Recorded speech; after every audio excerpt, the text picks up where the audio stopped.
칠흑 같은 어둠 속에서 날카로운 가시덤불이 고운 명주 치맛자락을 무참히 찍고 지나갔으나 여인은 비명조차 지르지 못했다.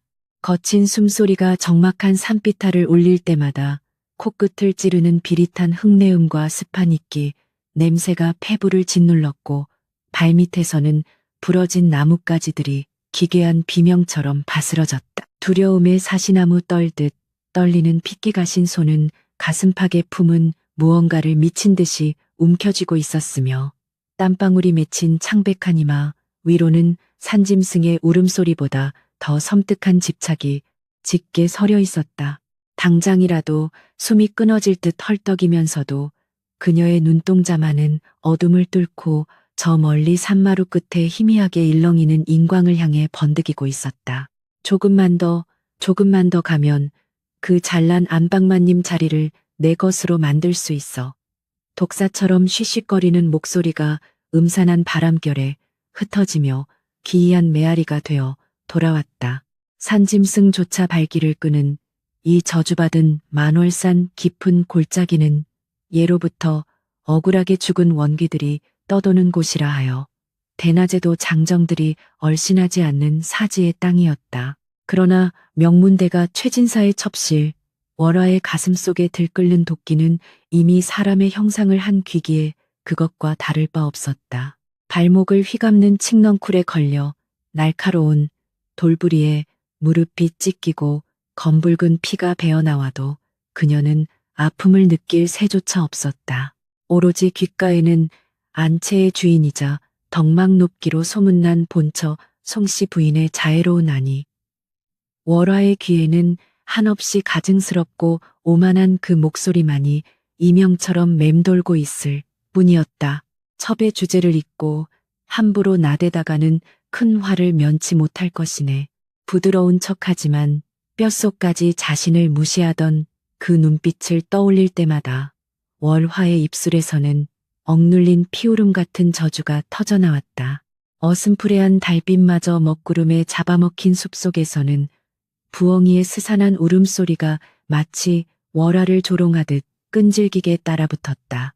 겹겹이 둘러쳐진 고목들은 거대한 요괴의 형상처럼 굽이치며 뻗어 있었고 바람이 불 때마다 검은 그림자들이 일제히 춤을 추며 당장이라도 그녀의 숨통을 조여올 듯 다가왔다. 평소 같았으면 비단 이불 속에서 호들갑을 떨며 쓰러졌을 연약한 몸뚱이였지만 지아비의 총애를 영원히 독차지하고 집안의 모든 실권을 거머쥐겠다는 맹렬하고도 사악한 갈망은 그녀를 완전히 다른 존재로 탈바꿈시켜 놓았다. 질척이는 진흙탕에 빠져 화려했던 당에는 이미 온데간데 없이 사라지고 흙투성이가 된 맨발로 밤길을 헤쳐나가는 그녀의 모습은 마치 지옥 밑바닥에서 기어 올라온 아귀의 형상과도 같았다.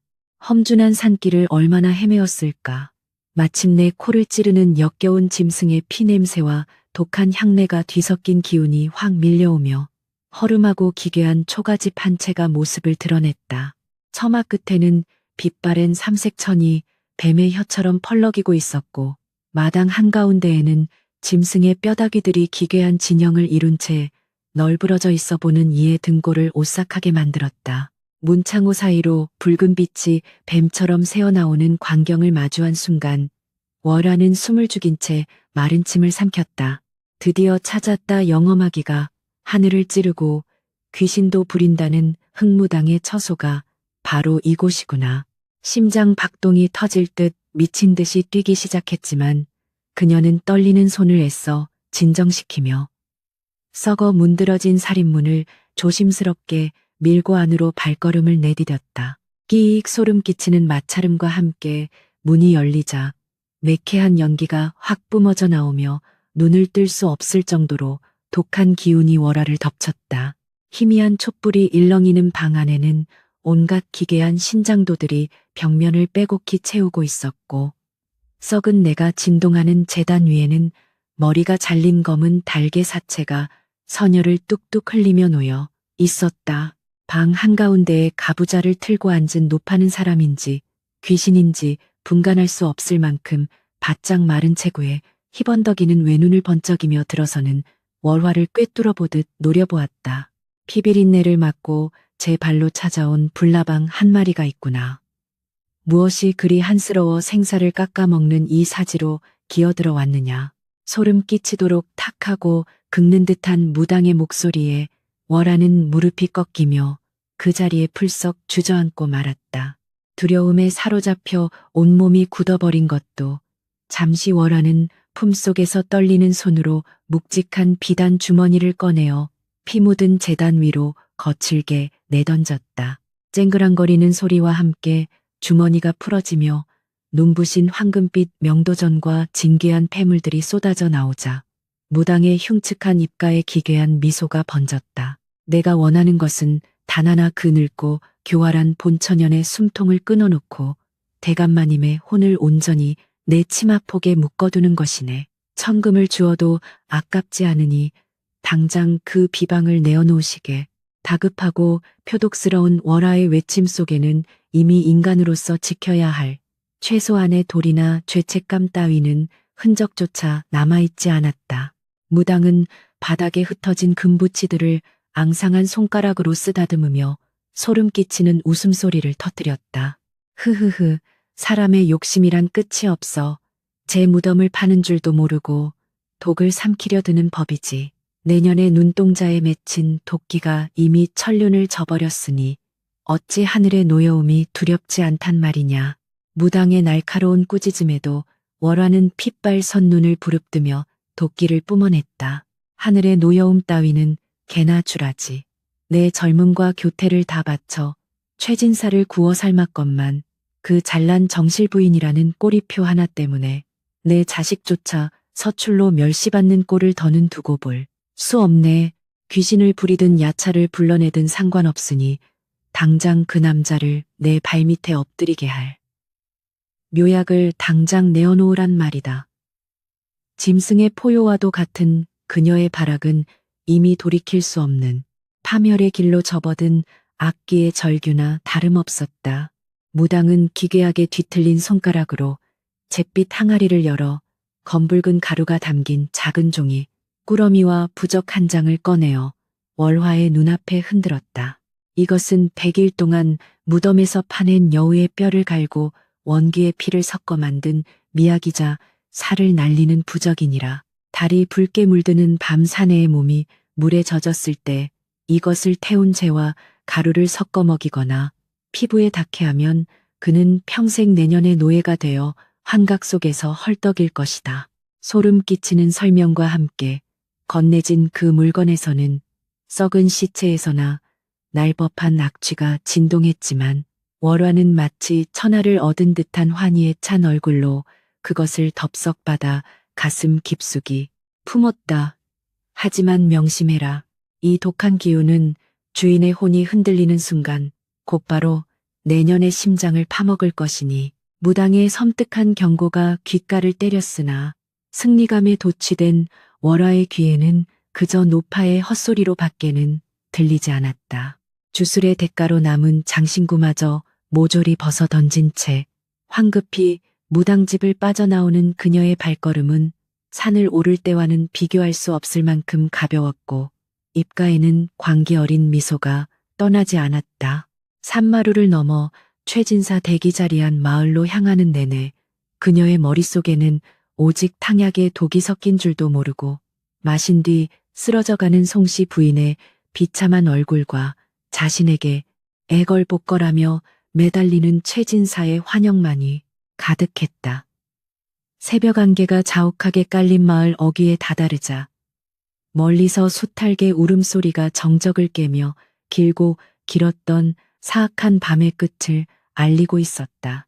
동이 트고 햇살이 비치기 시작한 마을은 겉보기에는 평화롭고 고요한 여느 아침과 다를 바 없었으나 최진사 댁의 소슬대문 안쪽에는 이미 묘한 불안감이 스멀스멀 피어오르고 있었다. 예로부터 덕망이 높고 가풍이 엄격하기로 소문난 이 가문은 송씨 부인의 지혜로운 내조 덕분에 마을 사람들의 존경을 한 몸에 받아왔다. 하지만 몇 해 전 젊고 요염한 자태로 최진사의 넋을 쏙 빼놓은 기생 출신의 월화가 첩실로 들어온 이후부터 집안의 기운은 서서히 탁해지기 시작했다. 그녀는 화려한 언변과 교태로 지아비의 눈과 귀를 가렸고 곳간의 재물을 몰래 빼돌려 자신의 세력을 키우며 안채를 호시탐탐 노리는 한 마리의 독사와 같은 존재였다. 쥐도 새도 모르게 자신의 처소인 별당으로 숨어들어온 월화는 흙투성이가 된 피 묻은 비단옷을 서둘러 아궁이에 던져 불태우고는 차가운 물로 몸을 씻어내며 지난밤의 흔적을 지워나갔다. 거울 앞에 앉아 백설처럼 흰 분을 바르고 붉은 연지를 입술에 짙게 칠하는 그녀의 모습은 영락없는 요부의 자태였으나 눈빛만큼은 피를 본 야수처럼 번뜩이고 있었다. 두고 보시지요. 마님, 당신이 애지중지하는 그 고결한 가문이 내 발밑에서 어떻게 무너져 내리는지 똑똑히 보여드릴 터이니. 품속에서 꺼낸 흑주술 가루와 부적을 단단한 나무상자 깊숙이 숨기며 월화는 다가올 핏빛 파란을 예고하듯 차갑고도 소름 끼치는 조소를 머금었다. 이제 주사위는 던져졌고 남은 것은 적당한 때를 기다리는 것뿐이었다. 한편 안채에서는 송씨 부인이 아침 일찍부터 일어나 집안의 대소사를 챙기며 분주하게 움직이고 있었다.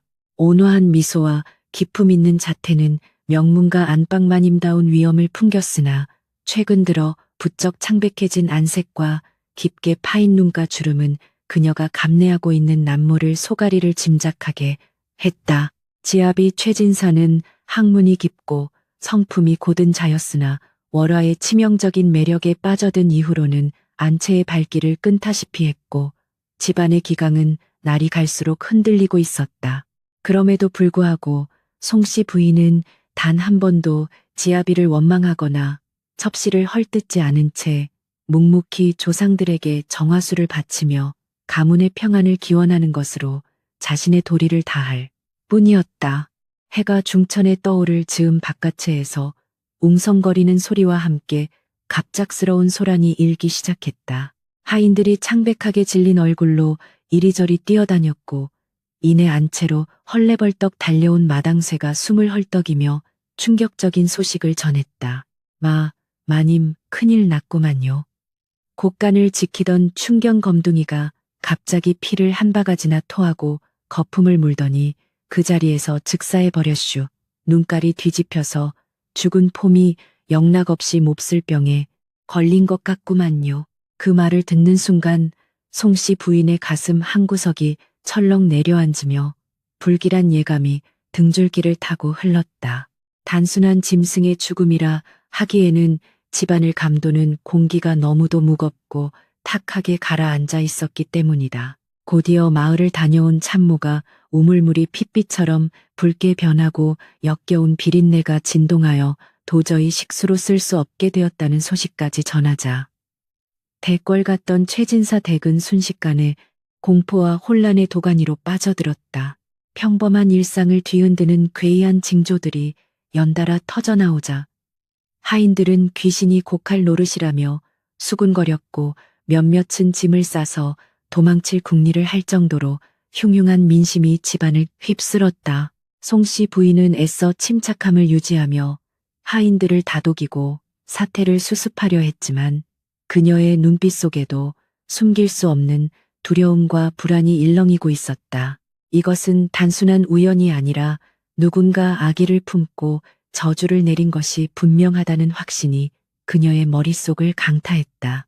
같은 시각 별당에서 이 모든 소동을 전해 듣고 있던 월화는 방문을 걸어 잠근 채 미친 듯이 실소를 터뜨리고 있었다. 호호호, 보아라, 영험한 흑무당의 주술이 드디어 효험을 발휘하기 시작했구나. 짐승이 피를 토하고 우물이 썩어 문드러지는 것은 시작에 불과하지. 그녀의 눈동자는 이미 이성을 잃고 탐욕과 살기로 번득이고 있었으며 방안을 서성이는 그녀의 그림자는 마치 춤을 추는 악기처럼 기괴하게 벽면을 타고 일렁였다. 사람의 목숨마저 파리 목숨처럼 여기며 자신의 욕망을 위해 온 집안을 사지로 몰아넣고도 한치의 가책조차 느끼지 못하는 그녀의 모습은 이미 돌이킬 수 없는 타락의 심연으로 추락해버린 한 마리 요괴나 다름없었다. 며칠 후 멀리 한양으로 과거 시험의 시관을 맡아 길을 떠났던 최진사가 기나긴 원행을 마치고 지친 몸을 이끌고 돌아왔다. 수십 명의 행랑아범과 호위무사들을 거느리고 당당하게 소슬대문을 들어서는 그의 모습은 여전히 늠름하고 위풍당당했으나 집안의 공기가 예전과 달리 무겁고 서늘하다는 것을 단박에 눈치챘다. 송씨 부인은 버선발로 마중을 나와 지아비의 무사기환을 반기면서도 차마 집안에 닥친 흉흉한 병고들을 입 밖으로 꺼내지 못하고 그저 애타는 속을 끓일 뿐이었다. 먼 길을 오느라 피로에 지친 최진사는 서둘러 의관을 정제하고 목욕물을 데우라 지시하며 무거운 발걸음을 자신의 처소인 사랑채로 옮겼다. 최진사가 돌아왔다는 소식을 전해들은 월화의 눈빛은 먹잇감을 발견한 독사처럼 치명적인 광채를 발산하기 시작했다. 드디어 때가 왔구나. 오늘 밤 이 질긴 악연의 고리를 끊어내고 내 치마폭 아래 모든 것을 굴복시키리라. 그녀는 서둘러 가장 화려하고 속살이 비치는 얇은 비단 저고리를 걸쳐 입고 머리에는 진주 장식이 달린 화려한 비녀를 꽂아 한껏 교태를 부릴 채비를 마쳤다. 떨리는 손으로 나무상자 깊숙이 숨겨두었던 검붉은 주술 가루와 기괴한 문양이 그려진 부적을 꺼내어 은밀하게 품속에 갈무리하는 그녀의 입가에는 숨길 수 없는 사악한 미소가 번지고 있었다. 이제 그녀의 치밀하고도 잔혹한 계획이 실행에 옮겨질 찰나가 다가온 것이다. 사랑채 뒷마당에 자리한 은밀한 욕실에는 최고급 백단향이 피어오르고 있었고 커다란 참나무 통에는 따뜻한 물이 가득 채워져 김을 모락모락 피워 올리고 있었다. 하녀들이 분주하게 수건과 향유를 나르는 가운데 월화는 낭창낭창한 걸음걸이로 욕실에 나타나 하녀들을 모두 밖으로 물려보냈다. 대감마님의 피로는 내가 직접 모실 터이니 너희들은 그만 물러가거라. 달콤하면서도 위압적인 그녀의 목소리에 하녀들은 흠칫 놀라면서도 감히 거역하지 못하고 황급히 자리를 떴다. 텅 빈 욕실에 홀로 남은 월화는 품속에서 꺼낸 부적을 촛불에 태워 그 재를 검붉은 가루와 함께 섞어 욕조의 따뜻한 물속으로 조심스럽게 풀어넣었다. 흑주술의 가루가 물에 닿는 순간 투명하고 맑았던 목욕물은 순식간에 소름 끼치는 탁한 핏빛으로 물들기 시작하더니 기괴한 소리를 내며 끓어오르기 시작했다. 마치 지옥의 가마솥이 열린 듯 역겨운 비린내와 독한 향내가 뒤섞인 안개가 욕실 안을 빽빽하게 채워나갔고 월화는 그 광경을 바라보며 황홀경에 빠진 듯 숨을 죽였다. 이제 이 물에 몸을 담그는 순간 대감은 영원히 나의 노예가 되어 내 뜻대로 움직이는 꼭두각시가 될 것이다. 욕망에 사로잡힌 그녀는 서둘러 물의 온도를 맞추는 척하며 향유를 들이부어 역겨운 냄새를 교묘하게 감추었고 문 밖에서 들려오는 지아비의 발걸음 소리에 맞추어 가장 요염하고 순종적인 미소를 입가에 매달았다. 이윽고 무거운 미닫이 문이 열리고 짙은 피로감이 역력한 최진사가 욕실 안으로 걸음을 내디뎠다. 그는 훅 끼쳐오는 독한 향내에 잠시 미간을 찌푸렸으나 다가와 자신의 겉옷을 부드럽게 벗겨내는 월화의 곁에 어린 손길과 달콤한 속삭임에 이내 경계를 풀고 말았다. 대감 먼 길 오시느라 고생이 많으셨사옵니다. 소첩이 특별히 달인 향유를 풀었사오니 옥체를 담그시고 푹 쉬시옵소서. 살같이 보일 듯 말 듯 한 차림새로 유혹하는 그녀의 모습에 최진사는 흐뭇한 미소를 지으며 아무런 의심 없이 탁한 기운이 소용돌이치는 욕조 안으로 몸을 담갔다. 그 순간 욕실 구석에 피워둔 촛불이 기괴하게 일렁이며 불길한 그림자를 만들어냈다. 뜨거운 물이 피부에 닿자마자 최진사는 갑자기 숨이 턱 막히며 온몸에 솜털이 곤두서는 듯한 기이한 전율을 느꼈다. 평범한 온기가 아니라 수만 마리의 벌레가 피부를 뚫고 피 속으로 기어들어오는 듯한 끔찍한 자결감이 전신을 휘감기 시작한 것이다. 이것이 무슨 조화란 말이냐. 물이 살을 파고드는 것 같구나. 고통에 찬 신음을 내뱉으며 반사적으로 몸을 일으키려 했지만 그의 팔다리는 마치 보이지 않는 쇠사슬에 꽁꽁 묶인 것처럼 꼼짝도 하지 않았다. 동공이 확장되고 호흡이 거칠어진 그의 눈앞으로 갑자기 수많은 원기들의 환영이 춤을 추며 달려들기 시작했고 이성은 걷잡을 수 없이 무너져 내리고 있었다. 그 처참한 광경을 눈앞에서 지켜보고 있던 월화는 당황하기는커녕 승리의 미소를 지으며 그의 귓가에 악마처럼 속삭였다. 대감 두려워하지 마시옵소서. 이것은 대감과 소첩이 영원히 하나가 되기 위한 성스러운 의식이옵니다. 이제 그 잘난 본처를 버리고 오직 저만을 바라보며 제 발밑에 엎드리게 될 것이옵니다. 그녀는 고통에 몸부림치는 지아비의 어깨를 억누르며 흑주술의 기운이 뼛속 깊이 스며들도록 더욱 강하게 그를 탕속으로 밀어넣었다. 물보라가 튀고 짐승 같은 비명이 욕실을 가득 채웠지만 밖에서 망을 보며 귀를 막고 있는 하녀들 중 그 누구도 감히 안으로 뛰어들어올 엄두를 내지 못하고 두려움에 떨고만 있었다. 하지만 인간의 얄팍한 탐욕으로 빚어낸 흑주술은 결코 월화가 계산한 대로 순순히 흘러가지 않았다. 무당의 경고처럼 최진사의 강직한 기백과 가문의 수호령이 맹렬하게 저항하기 시작하면서 주술의 기운이 걷잡을 수 없이 폭주하기 시작한 것이다. 돌연 최진사의 두 눈이 핏빛으로 붉게 물들더니 그가 짐승 같은 포효를 내지르며 탕을 박차고 일어나 월화의 가녀린 목을 무서운 악력으로 틀어쥐었다. 이 요망한 것 감히 나를 해치려 드느냐.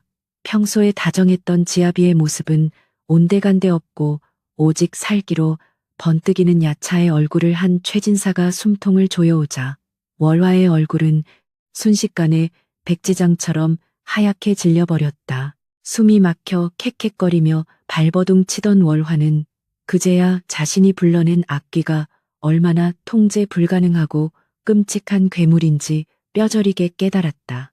그녀는 어떻게든 빠져나가려 발악하며 비녀를 뽑아 그의 팔을 찔렀지만 환각과 고통에 미쳐버린 최진사는 피를 흘리면서도 끄떡하지 않고 더욱 거세게 그녀의 목을 조여왔다. 살려주셔요. 대감, 제가 잘못했사옵니다. 쉰 목소리로 애원하는 그녀의 두 눈에는 마침내 참혹한 죽음에 대한 공포가 짙게 드리워졌고 화려했던 요부의 거칠에는 찢겨지고 젖어버린 비단옷과 함께 비참하게 무너져 내리고 있었다. 거센 몸싸움 끝에 욕조가 뒤집히며 탁한 핏빗물이 바닥을 흥건하게 적셨고 욕실안은 그야말로 피비린내 나는 아수라장으로 변해버렸다. 우당탕거리는 끔찍한 파차름과 최진사의 괴기스러운 비명소리가 겹겹의 문을 뚫고 바깥에까지 울려 퍼지자 더 이상 참지 못한 송씨 부인이 치맛자락을 움켜쥐고 다급하게 사랑채로 뛰어왔다.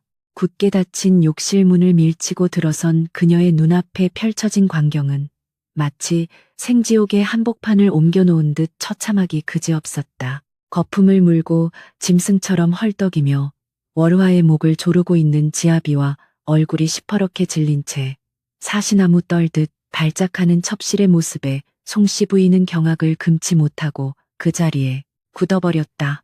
집안을 집어삼킬 듯 몰아치던 불길한 징조들이 마침내 가장 끔찍한 형태의 파국으로 터져나온 참담한 순간이었다. 대감, 대체 이게 무슨 병괴이옵니까? 어서 손을 놓으시옵소서.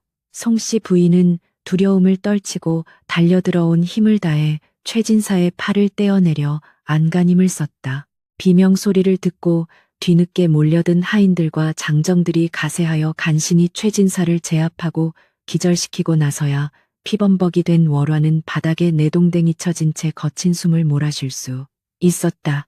엎질러진 목욕물에서 피어오르는 역겨운 악취와 썩은 짐승의 피 냄새를 맡은 송씨 부인의 직감은 즉각적으로 이 참극의 배우의 끔찍한 흑주술이 도사리고 있음을 알아차렸다. 바닥에 널브러져 있는 기괴한 부적의 잔해와 기절한 지아비의 창백한 얼굴을 번갈아 보며 송씨 부인의 두 눈에는 전례 없는 서늘한 분노가 서서히 타오르기 시작했다. 쓰러진 최진사는 안방으로 옮겨졌으나 숨결은 끊어질 듯 위태로웠고 온몸은 불덩이처럼 달아올라 헛소리를 짓거리며 발작을 멈추지 못했다.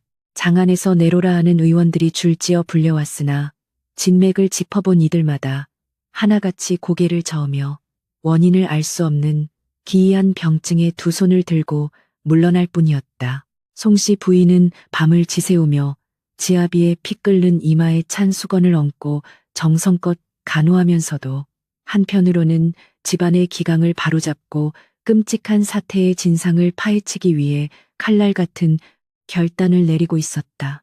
내 이 요망한 것의 죄상을 낱낱이 파헤쳐 가문을 뒤흔들고 지아비를 사지로 몬 대가를 뼈저리게 치르게 할 것이다. 별당으로 쫓겨나 감금된 월화는 목에 선명하게 남은 시퍼런 손자국을 어루만지며 공포와 억울함에 휩싸여 밤새도록 발악과 오열을 반복했다. 자신이 걸었던 주술이 이토록 참혹하게 엇나갈 줄은 꿈에도 몰랐던 그녀는 일이 틀어지자마자 자신을 버리고 공격해온 지아비에 대한 원망과 다가올 파멸에 대한 두려움으로 완전히 이성을 잃어가고 있었다. 어두운 방구석에 웅크려 앉아 허공을 향해 무당을 저주하고 자신의 신세를 한탄하는 그녀의 모습은 화려했던 기생 시절의 자태는 온데간데 없이 그저 미쳐가는 한 마리 짐승에 불과했다. 창밖으로는 억수 같은 장대비가 쏟아지며 최진사 댁을 집어삼킨 끔찍한 피의 폭풍우가 이제 막 본격적으로 시작되었음을 알리고 있었다. 폭우가 쏟아지는 밤, 번개가 번쩍일 때마다 별당의 창호지에는 미친 듯이 머리를 쥐어뜯으며 방 안을 서성이는 월화의 기괴한 실루엣이 소름 끼치게 비치고 있었다. 하늘의 이치와 천륜을 거스르고 사특한 욕망에 눈이 멀어 집안을 쑥대밭으로 만든 대가는 이토록 참혹하고 혹독한 것이었다.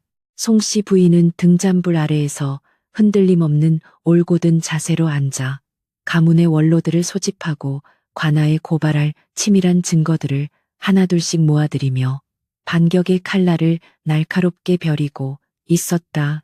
핏빛으로 얼룩진 이 참극의 끝에서 과연 무너지는 것은 누구일지 먹구름 낀 하늘은 그저 무심한 천둥 소리만을 쏟아내며 다가올 피바람을 예고하고 있을 뿐이었다. 한때 장안에서 가장 화목하고 부유하기로 소문났던 명문대가 최진사 댁은 이제 원기의 늪에 빠진 듯 걷잡을 수 없는 혼돈과 비극의 소용돌이 한가운데로 빨려 들어가고 말았다.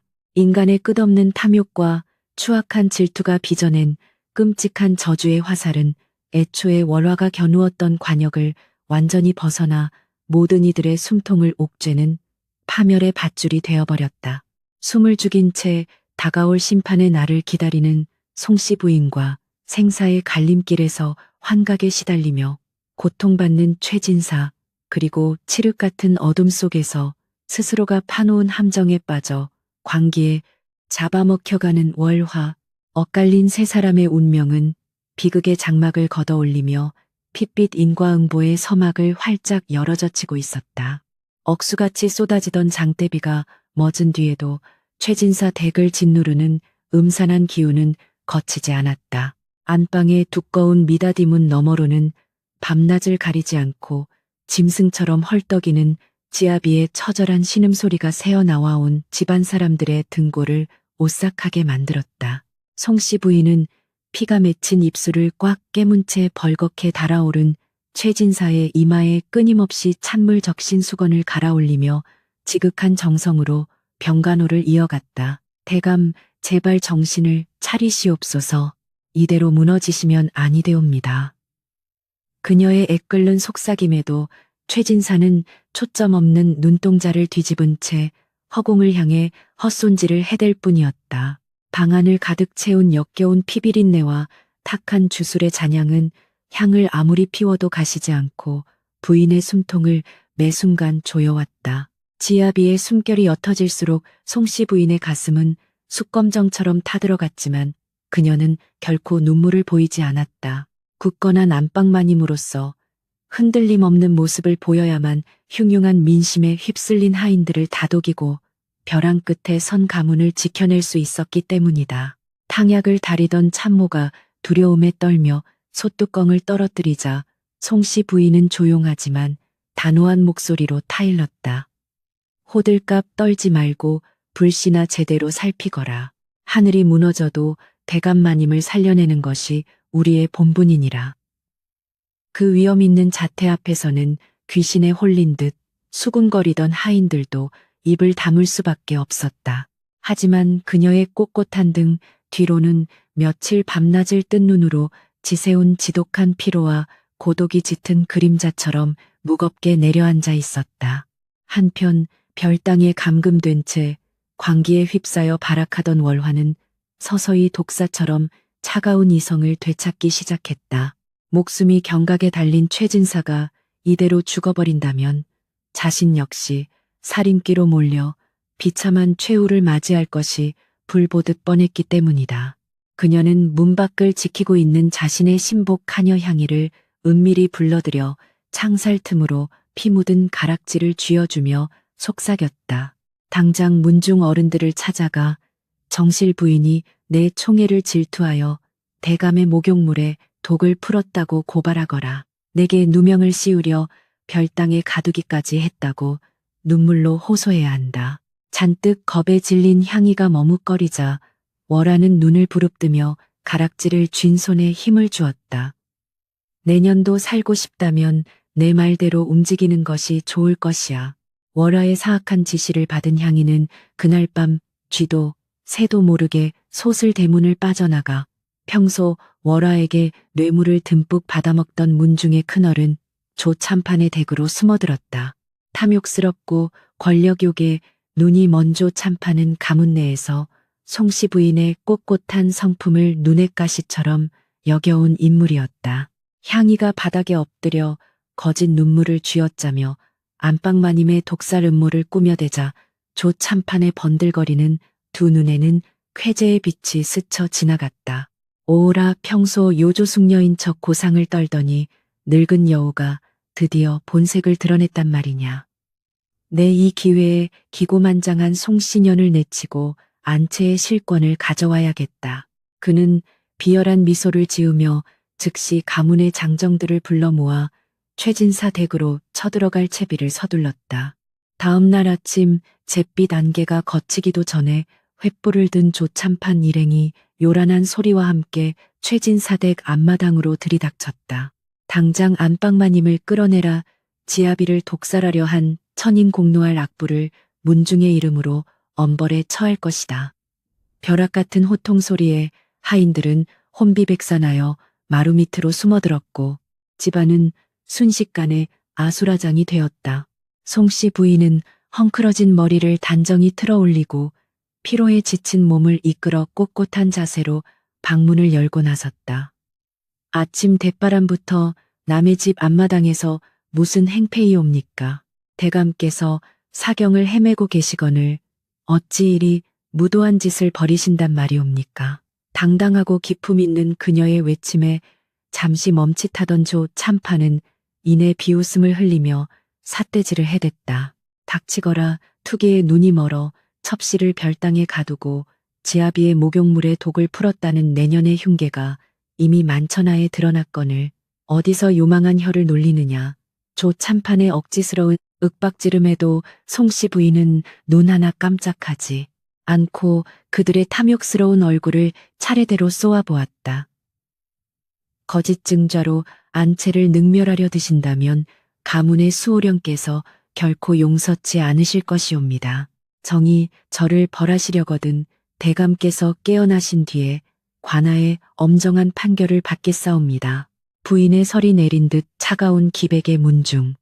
어른들은 슬금슬금 뒷걸음질을 쳤으나 뇌물에 매수된 하인들이 동조하여 소리를 지르기 시작하면서 상황은 걷잡을 수 없이 험악해져만 갔다. 부인은 터질 듯한 억울함을 짓누르며 묵묵히 폭언을 견뎌내야만 했다. 빗발치는 조롱과 멸시 속에서도 송씨 부인이 끝까지 안방 문고리를 부여잡고 버티자 조 참판 일행은 차마 양반가의 법도를 무시하고 억지로 그녀를 끌어내지는 못한 채 물러설 수밖에 없었다. 두고 보거라. 대감의 숨이 끊어지는 즉시 내년을 관하로 끌고 가 곤장을 쳐서라도 자백을 받아낼 것이니. 도끼 어린 협박을 남기고 불청객들이 사라진 뒤 부인은 그제야 다리가 풀려 차가운 마루 위에 털썩 주저앉고 말았다. 그러나 슬퍼할 겨를 조차 없었다. 적들은 안팎으로 가문을 노리고 있었고 지아비의 생명은 바람 앞에 등불처럼 위태로웠다. 송씨 부인은 치맛자락을 움켜쥐고 다시금 일어서며 흔들리는 눈빛을 다잡았다. 내 반드시 저들의 추악한 음모를 밝혀내고 억울한 누명을 벗을 것이다. 깊은 밤 쥐죽은 듯 고요해진 안채를 빠져나온 송씨 부인은 가장 충직한 호위무사 덕수만을 대동한 채 은밀히 별당 근처를 배회하기 시작했다. 낮에 문중 어른들을 선동한 배후에는 필시 흑주술로 지아비를 해치려 한 월화의 짓이 분명하다는 확신이 들었기 때문이다. 달빛조차 구름에 가려 칠흑같이 어두운 뒤뜰에는 코를 찌르는 역겨운 피비린내가 희미하게 남아 그녀의 발걸음을 이끌었다. 마님, 이곳은 원기의 음기가 서려 있어 위험하옵니다. 부디 처소로 돌아가시지요. 덕수가 불안한 듯 속삭였으나 부인은 단호히 고개를 저었다. 아니다. 병의 근원을 뽑으려면 그 독이 심어진 뿌리를 찾아내야만 한다. 주변의 흙을 샅샅이 파헤쳐 보거라. 덕수가 삽을 가져와 별당 주변에 물은 흙을 조심스럽게 파내려 가기 시작하자 이내 기분 나쁜 마찰음과 함께 썩은 내를 풍기는 기괴한 물건들이 딸려 나오기 시작했다. 검붉은 피가 말라붙은 동물의 뼈다귀와 정체를 알 수 없는 소름 끼치는 부적의 잔해들이 달빛 아래 그 흉측한 모습을 드러냈다. 송씨 부인은 입틀막을 하며 솟구치는 구역질을 애써 참아내었다. 이것은 무덤을 파헤쳐 만든다는 끔찍한 살의 흔적이 아니냐. 그 요망한 것이 기어이 지옥의 문을 열었단 말이더냐.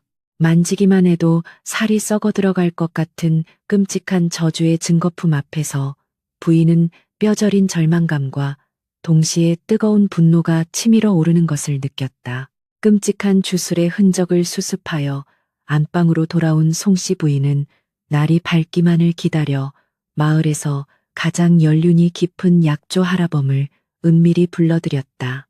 하라범은 부적이 쓰인 재질과 동물의 뼈를 살펴보더니 사색이 되어 바닥에 엎드렸다. 마님, 이것은 필시 만월산 깊은 골짜기에 숨어 산다는 흑무당의 솜씨가 분명하옵니다.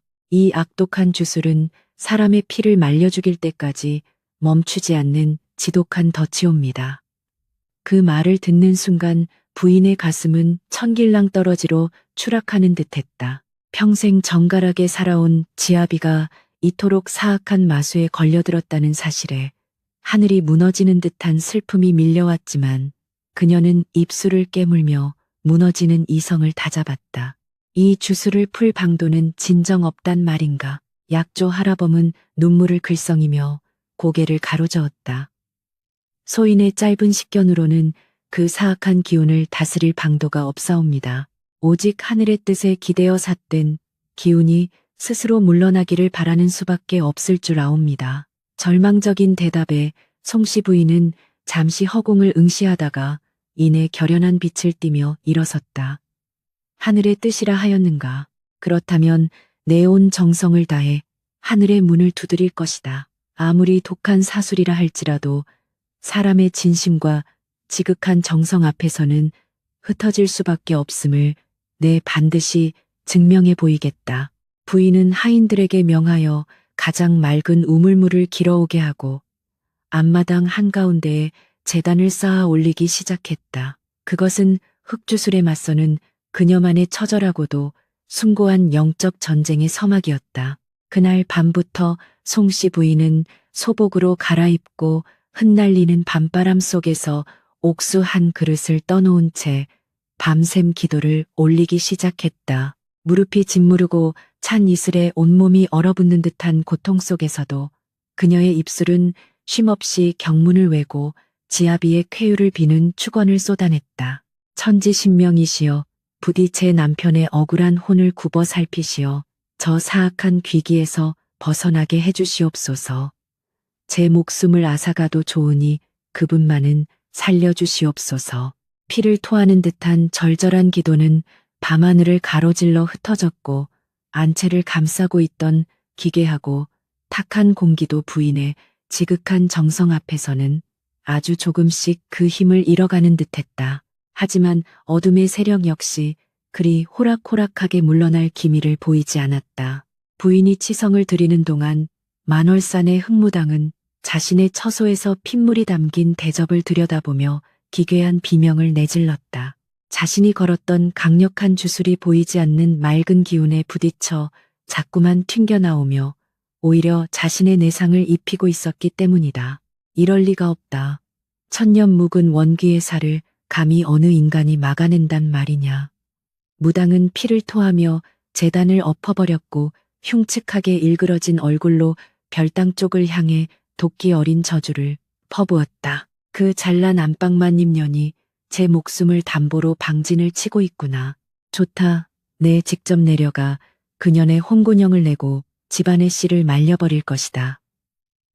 무당은 흑염소의 생피를 뒤집어쓰고 방울을 흔들며 밤안개 속으로 짐승처럼 뛰쳐나갔다. 자정이 훌쩍 넘은 시각 최진사 댁 앞마당을 감싸고 있던 고요함은 불현듯 밀려온 살벌한 회오리 바람에 의해 산산조각이 났다. 촛불들이 일제히 꺼지고 칠흑 같은 어둠이 내려앉은 가운데 소름 끼치는 방울 소리가 허공을 가르며 사방에서 울려 퍼지기 시작했다. 짤랑짤랑 죽은 자를 부르는 듯한 끔찍한 음향의 마당을 지키던 장정들은 기절초풍하여 달아났고 오직 제단 앞에 엎드린 송씨 부인만이 그 무시무시한 기운을 온몸으로 견뎌내고 있었다.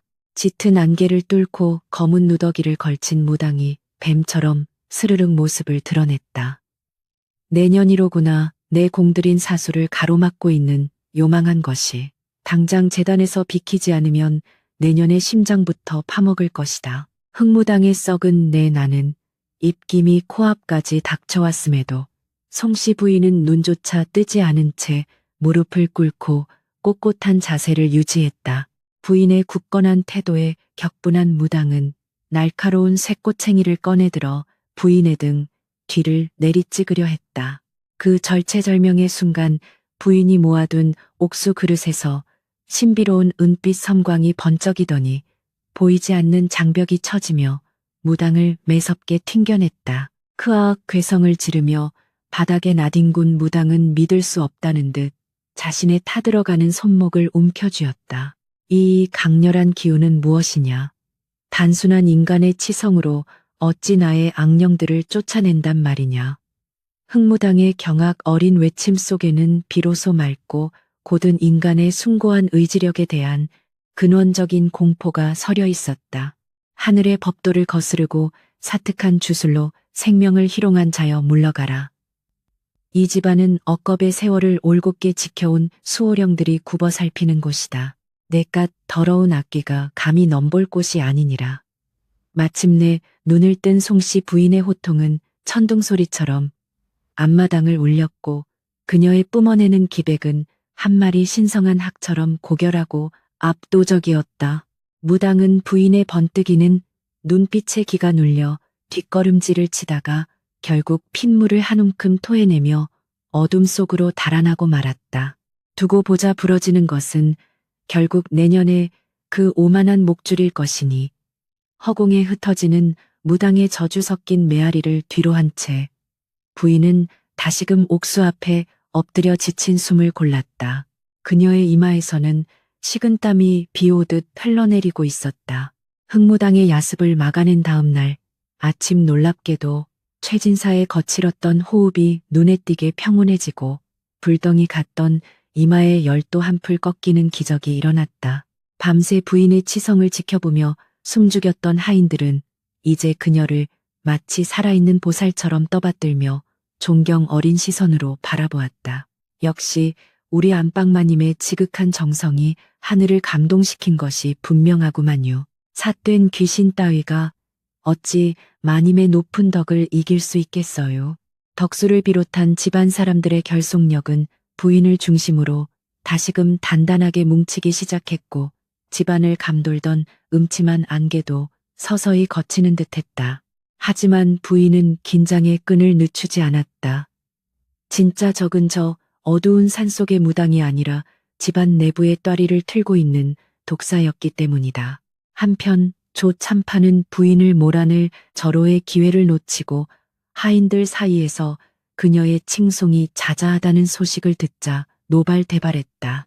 독사를 꾸민 마녀가 이제는 무당 흉내까지 내며 사람들을 현혹하고 있단 말이냐. 기필코 그 요망한 입을 찢어놓고 가문을 바로잡을 것이다. 그는 더욱 교묘하고 악랄한 계략을 꾸미기 위해 향이를 다시 불러들였다. 조참판은 향이에게 거액의 음표를 쥐어주며 소름 끼치는 지시를 내렸다. 오늘 밤 송신연의 처소에 이 쥐약을 몰래 숨겨두거라. 관아의 포졸들이 들이닥쳤을 때 그년의 방에서 쥐약이 발견된다면 지아비를 독살하려 한 명백한 물증이 될 것이다. 실패하면 내년의 목부터 날아갈 줄 알아라. 향이는 부들부들 떨며 은표를 챙겨 도망치듯 물러났다. 향이가 조 참판의 댁을 빠져나와 최진사 댁으로 향하는 내내 그녀의 등 뒤로는 묘한 그림자가 바짝 뒤쫓고 있었다. 바로 송씨 부인의 명을 받고 별당 주변을 감시하던 호위무사 덕수였다. 향이의 수상쩍은 야간 외출을 눈치챈 덕수는 기척을 지우고 그녀의 뒤를 밟아 조 참판 댁에서 오고 간 끔찍한 음모를 고스란히 엿듣고 말았던 것이다. 분노로 주먹을 꽉 쥔 덕수는 즉시 안채로 돌아와 부인에게 이 모든 사실을 낱낱이 고하였다. 마님 조 참판대감께서 향이를 시켜 마님의 처소에 독약을 숨기고 누명을 씌우려 하옵니다. 당장 관아에 고발하여 저들의 무도한 짓을 징벌하셔야 하옵니다. 덕수의 숨 가쁜 보고를 들은 부인의 얼굴에는 서늘한 냉기가 번졌다. 조 참판이 기어이 선을 넘었구나. 같은 핏줄을 나눈 문중의 어른이라는 자가 이리도 탐욕에 찌들어 가문을 파멸로 몰고 가려 하다니. 부인은 탄식하며 고개를 저었으나 이내 차가운 이성을 되찾고 덕수에게 치밀한 반격의 지시를 내렸다. 호들갑 떨 것 없다. 저들이 파놓은 함정을 역으로 이용하여 그 추악한 민낯을 백일하에 폭로할 것이다. 향이가 내 처소에 접근하거든 모른 척 길을 열어주어라. 그리고 덕수, 너는 향이가 독약을 숨기는 현장을 무명옷을 입힌 종복들과 함께 정확히 목격하고 그 자를 생포해야 한다. 부인의 목소리는 낮고 차분했지만 그 속에는 적의 숨통을 단번에 끊어버릴 날카로운 비수가 번뜩이고 있었다. 그녀는 지아비를 지키기 위해 기꺼이 지옥의 불길 속으로 뛰어들 각오가 되어 있었다. 깊은 밤향이는 쥐도 새도 모르게 안채의 담장을 넘어 부인의 처소 쪽으로 스며들었다. 달빛조차 숨죽인 고요한 뜰을 지나 향이가 부인의 방문 앞 대돌 아래에 조심스럽게 독약 꾸러미를 밀어 넣으려는 찰나였다. 갑자기 사방에서 횃불이 환하게 켜지며 숨어있던 덕수와 종복들이 일제히 뛰쳐나와 향이를 덮쳤다. 이 요망한 것 어디서 감히 안방마님을 모해하려 흉악한 물건을 숨기려 드느냐. 혼비백산한 향이가 비명을 지르며 발버둥 쳤으나 건장한 장정들의 악력을 벗어날 수는 없었다.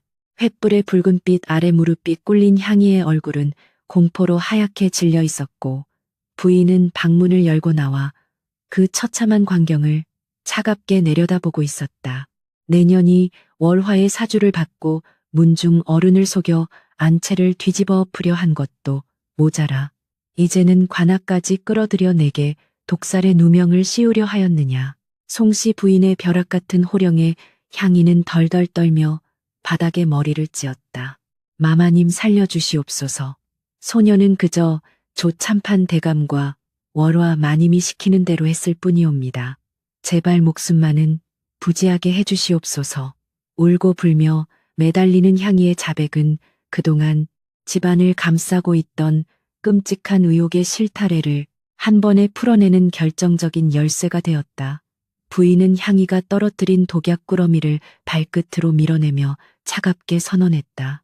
내년의 입으로 낱낱이 불어낸 그 진실을 내일 아침 관아의 포도대장 앞에서도 똑같이 고해야 할 것이다. 향이가 붙잡혔다는 소식은 새벽 안개를 타고 곧장 별당의 월화에게로 전해졌다. 감금된 방 안에서 손톱을 물어뜯으며 조참판의 계략이 성공하기만을 애타게 기다리던 그녀는 청천벽력 같은 소식에 비명을 지르며 바닥에 나뒹굴었다. 아, 그 멍청한 년이 기어이 이를 그르치고 내 발목을 잡았구나. 공포와 절망이 뒤섞인 광기가 다시금 그녀의 이성을 집어삼키기 시작했다. 그녀는 머리를 쥐어뜯으며 방 안을 미친 듯이 맴돌았고 핏발선 눈동자에는 다가올 처참한 파멸의 그림자가 짙게 드리워져 있었다. 무당의 저주마저 튕겨낸 송씨, 부인의 무서운 저력 앞에 월화의 얄팍한 사술과 관계는 산산조각이 나버린 것이다. 동이 트고 맑은 아침, 햇살이 최진사댁의 기와지붕이로 쏟아져 내릴 즈음 관아의 포도대장과 포졸들이 당당한 발걸음으로 소슬대문을 넘어 들어왔다. 전날 밤 덕수가 미리 관아에 고변을 해둔 덕분이었다.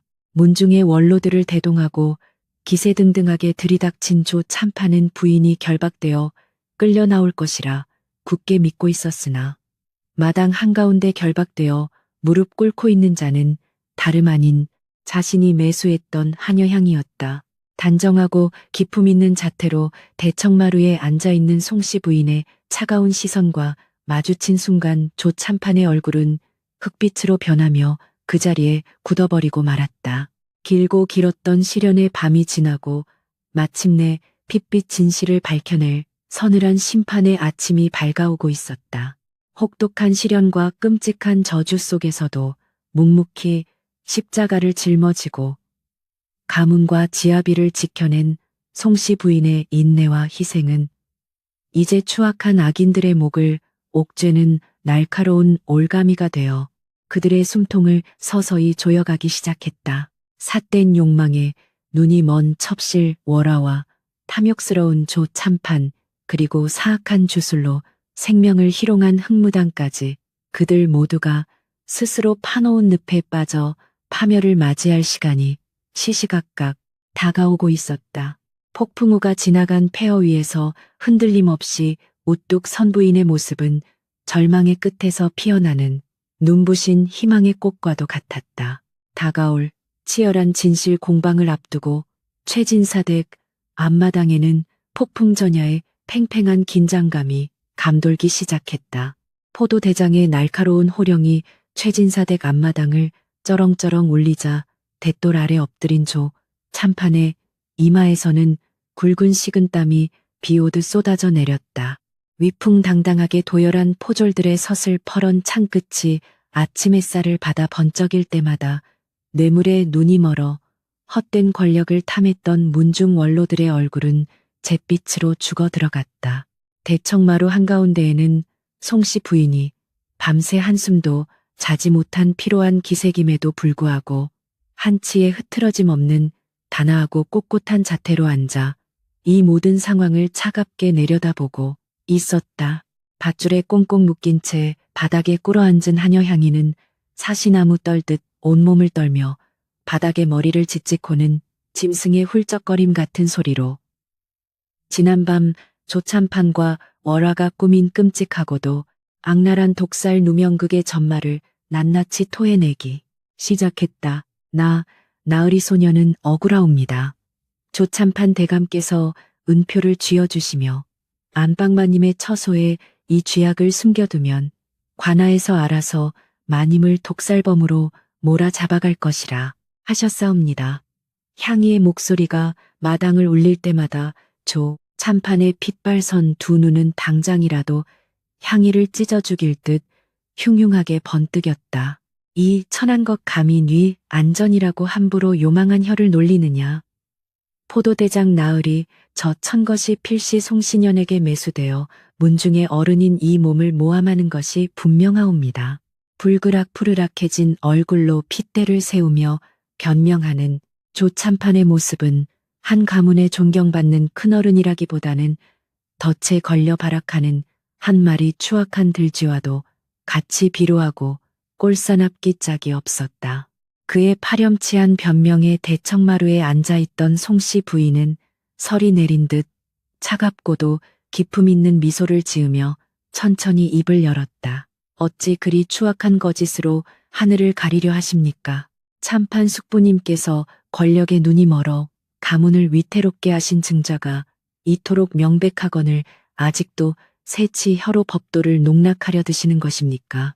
부인의 단호한 꾸짖음에 조 참판은 흠칫 놀라면서도 억지로 고개를 빳빳하게 쳐들었다. 부인은 소매 자락에서 묵직한 전대 하나를 꺼내어 포도대장 앞에 대돌 위로 가볍게 던졌다.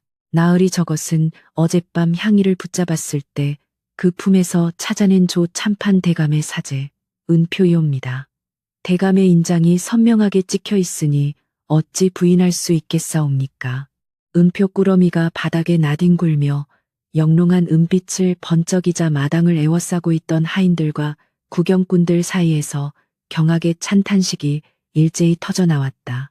꼼짝달싹할 수 없는 명백한 물증 앞에 조참판은 헐떡이며 뒤로 낮아빠졌고 그의 입술은 파르르 떨리며 더 이상 변명의 말을 찾지 못했다.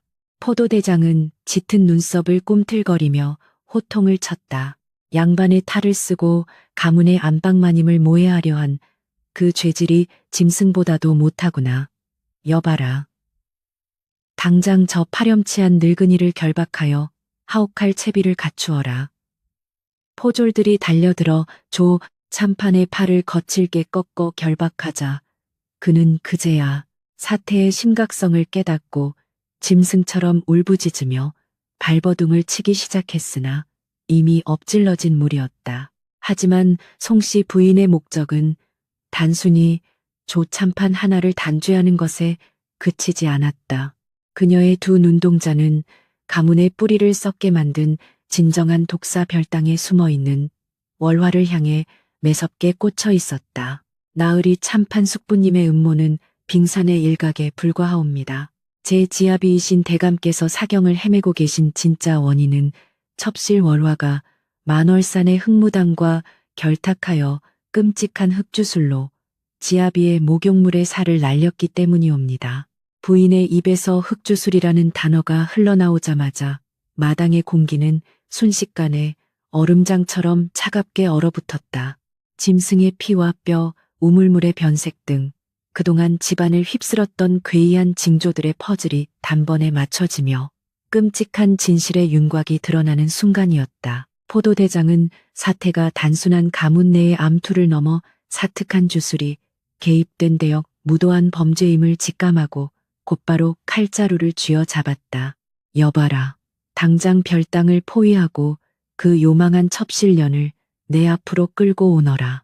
방안을 샅샅이 뒤져 주술의 흔적이 될 만한 것은 티끌 하나까지 모조리 찾아내야 할 것이다.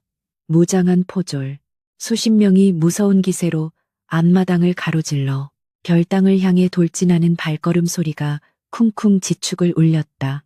철통같이 잠겨있던 별당의 문창호가 산산조각 나며 뜯겨나갔고 방 안에서 밤새 공포에 떨며 실성한 듯 웃고 울기를 반복하던 월화는 들이닥친 포졸들을 보고 찢어지는 비명을 내지르며 구석으로 파고들었다. 이것들이 미쳤느냐. 감히 뉘방이라고 함부로 발을 들이느냐. 나는 최진사대감의 총애를 받는 안주인이 될 몸이다. 손대지 마라. 월화는 헝클어진 산발을 한 채 눈을 까뒤집고 손톱을 세워 포졸들의 얼굴을 핥히려 들며 발악했다. 한때 장안제일의 기생이라 불리며 화려한 비단옷과 짙은 분내로 사내들을 홀리던 요부의 자태는 온데간데없고 오직 생존에 대한 본능과 탐욕이 뒤엉킨 흉측한 야차만이 남아있을 뿐이었다. 거구의 포졸들이 그녀의 양팔을 우악스럽게 잡아채어 질질 끌고 나가자 그녀의 발버둥에 값비싼 화장대와 도자기들이 와장창 깨지며 요란한 파차름을 냈고 별당 안은 순식간에 난장판으로 변해버렸다.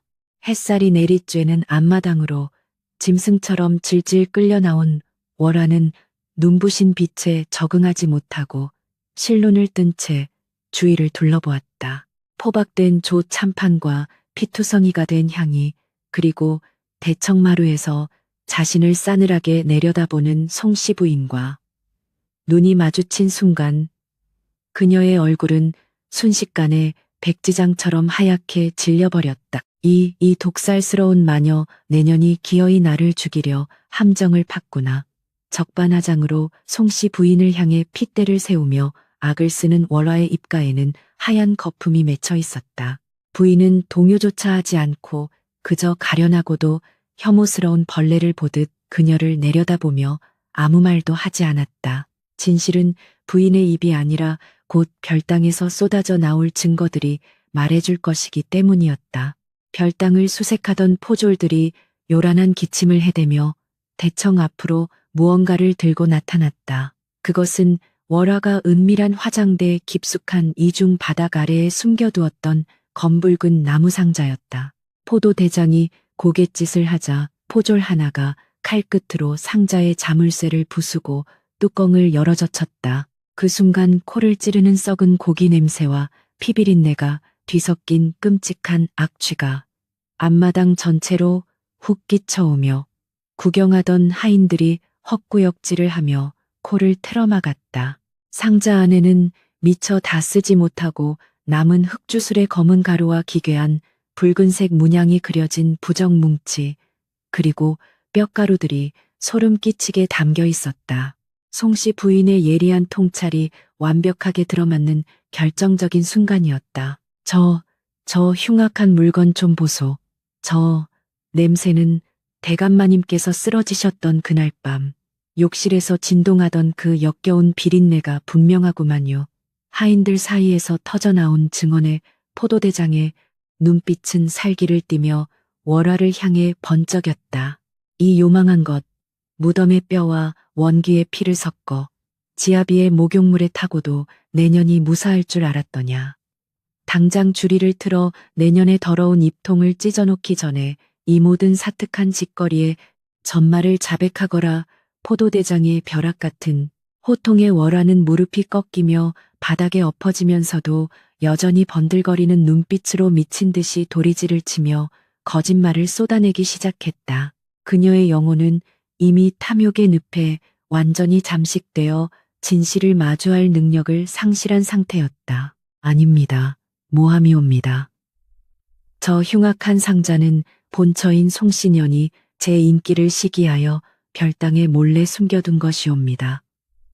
전연이 대감을 독살하고 제게 누명을 씌우려는 것이옵니다. 미친 듯이 바닥을 치며 절규하는 월화의 모습은 너무도 기괴하고 처절하여 보는 이들로 하여금 소름이 돋게 만들었다. 뻔뻔스러운 궤변의 송씨 부인은 마침내 참아왔던 탄식을 내뱉으며 돛돌 아래로 천천히 걸어내려왔다. 티끌 하나 없는 정갈한 부인의 소복 자락과 진흙탕을 뒹굴며 오물이 묻은 월화의 화려한 비단 치마가 극명한 대비를 이루었다. 내년의 그 헛된 욕망이 결국 내 눈을 멀게 하고 지아비의 목숨마저 집어삼키려 했거늘 어찌하여 끝까지 하늘을 두려워하지 않는 것이냐. 부인의 음성은 낮았지만 마당을 짓누를 만큼 묵직한 위엄이 서려 있었다. 이때 결박된 채 눈치만 살피던 조참판이 자신이라도 살아남기 위해 발악하며 월화를 향해 침을 뱉었다. 포도대장 나으리 소인은 억울하옵니다. 저 요망한 기생년이 흑주술로 제 눈을 가리고 가문을 집어삼키려 저를 꼬드긴 것이옵니다. 저는 저 마녀의 사술에 노란한 피해자일 뿐이옵니다. 자신과 한 배를 탔던 문중 어른의 비열한 배신의 월화는 두 눈을 부릅뜨고 경악했다. 이 늙은 여우 같은 영감탱이가 이제 와서 발뺌을 해 곳간의 쌀과 금부치를 빼돌려 기방에 바친 것이 뉘신데 내게 모든 죄를 뒤집어 씌우려 드느냐. 벼랑 끝에 몰린 악인들은 서로의 치부를 물어뜯으며 개싸움을 벌이기 시작했고 최진사 댁의 소슬대문안은 그야말로 인간의 가장 추악한 밑바닥을 보여주는 진흙탕으로 변해갔다. 그들이 서로를 저주하며 악다구니를 쓰던 바로 그 순간 안방 쪽에서 삐걱거리는 문 열리는 소리와 함께 믿을 수 없는 광경이 펼쳐졌다. 죽음의 문턱에서 사경을 헤매던 최진사가 비록 얼굴은 창백하고 하인들의 부축을 받고 있었지만 스스로의 두 발로 대청마루에 서서 그 난장판을 차갑게 내려다보고 있었던 것이다. 밤새 송씨 부인이 온 마음을 다해 바친 치성과 신성한 기도가 마침내 하늘에 닿아 흑주술의 도끼를 끊어내고 그의 정신을 기적적으로 되돌려 놓은 것이었다. 그 입들, 닥치지 못할까. 쇳소리가 섞인 미약한 음성이었으나 가문의 주인이 내뿜는 강렬한 분노와 위엄에 마당에서 물어뜯고 싸우던 월화와 조참판은 벼락이라도 맞은 듯 굳어버렸다. 대대감마님 송씨 부인은 치맛자락을 움켜쥐고 단숨에 마루로 뛰어올라가 비틀거리는 지아비를 부축했다. 부인의 눈시울이 붉어지며 마침내 맺혀있던 눈물이 한 방울 흘러내렸지만 최진사는 피 묻은 손을 들어 부인의 손을 꽉 맞잡아 주었다. 그의 푹 패인 눈동자에는 지독한 열병과 환각 속에서 겪었던 생지옥의 공포, 그리고 자신을 끝까지 지켜준 조강지처에 대한 처절한 참회와 사랑이 깊게 소용돌이치고 있었다. 최진사는 부축을 뿌리치고 기둥에 기댄 채 마당에 엎드려 사시나무 떨듯 떠는 월화를 향해 천천히 그리고 뼈에 사무치는 원한을 담아 손가락을 가리켰다. 이 독사 같은 년, 내가 그날 밤 욕실에서 내년이 내 탕국에 주술 가루를 풀고 귀신을 부르는 소리를 똑똑히 들었거늘 감히 네 앞에서 억울하다 혓바닥을 놀리느냐. 최진사의 직접적인 증언은 월화의 심장에 꽂히는 거대한 사형 선고와도 같았다. 흑주술의 환각에 빠져 영원히 깨어나지 못할 줄 알았던 사내가 멀쩡히 살아서 자신을 단죄하자 월화는 턱관절이 부서질 듯 덜덜 떨며 뒤로 물러섰다. 자신이 사랑을 갈구하고 지배하려 했던 대상이 이제는 자신을 죽음으로 몰아넣는 가장 무서운 심판자가 되어 나타난 것이다. 그녀의 머릿속을 간신히 버티고 있던 이성의 끈이 툭 하고 끊어지는 소리가 들렸다. 사악한 주술이 목표물을 잃자 그 도끼 어린 살이 주인의 심장으로 역류하여 파고드는 무서운 부작용이 본격적으로 시작되고 있었다. 월화는 머리를 감싸쥐고 눈자위를 허옇게 뒤집은 채 알아들을 수 없는 괴성을 짐승처럼 내지르기 시작했다. 최진사는 덜덜 떠는 무리를 향해 피를 토하듯 격정적인 어조로 말을 이었다. 내 한때 젊은 미색에 눈이 멀어 집안의 기둥이 썩어 들어가는 줄도 모르고 천하의 몹쓸 짓을 저질렀구나.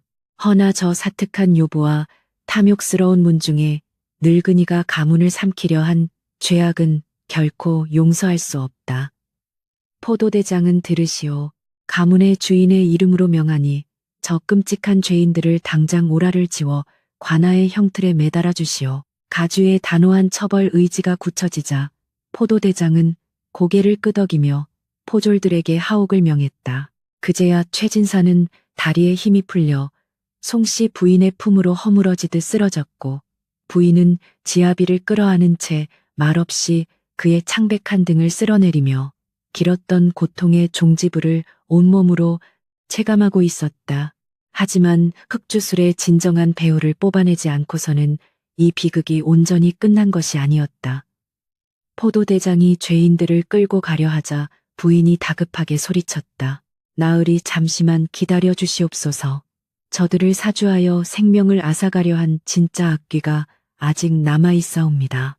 부인의 말이 끝나기가 무섭게 최진사 댁의 대문 밖에서 왁자지껄한 말발굽 소리와 함께 쇳덩이가 바닥에 끌리는 묵직한 마찰음이 요란하게 들려왔다.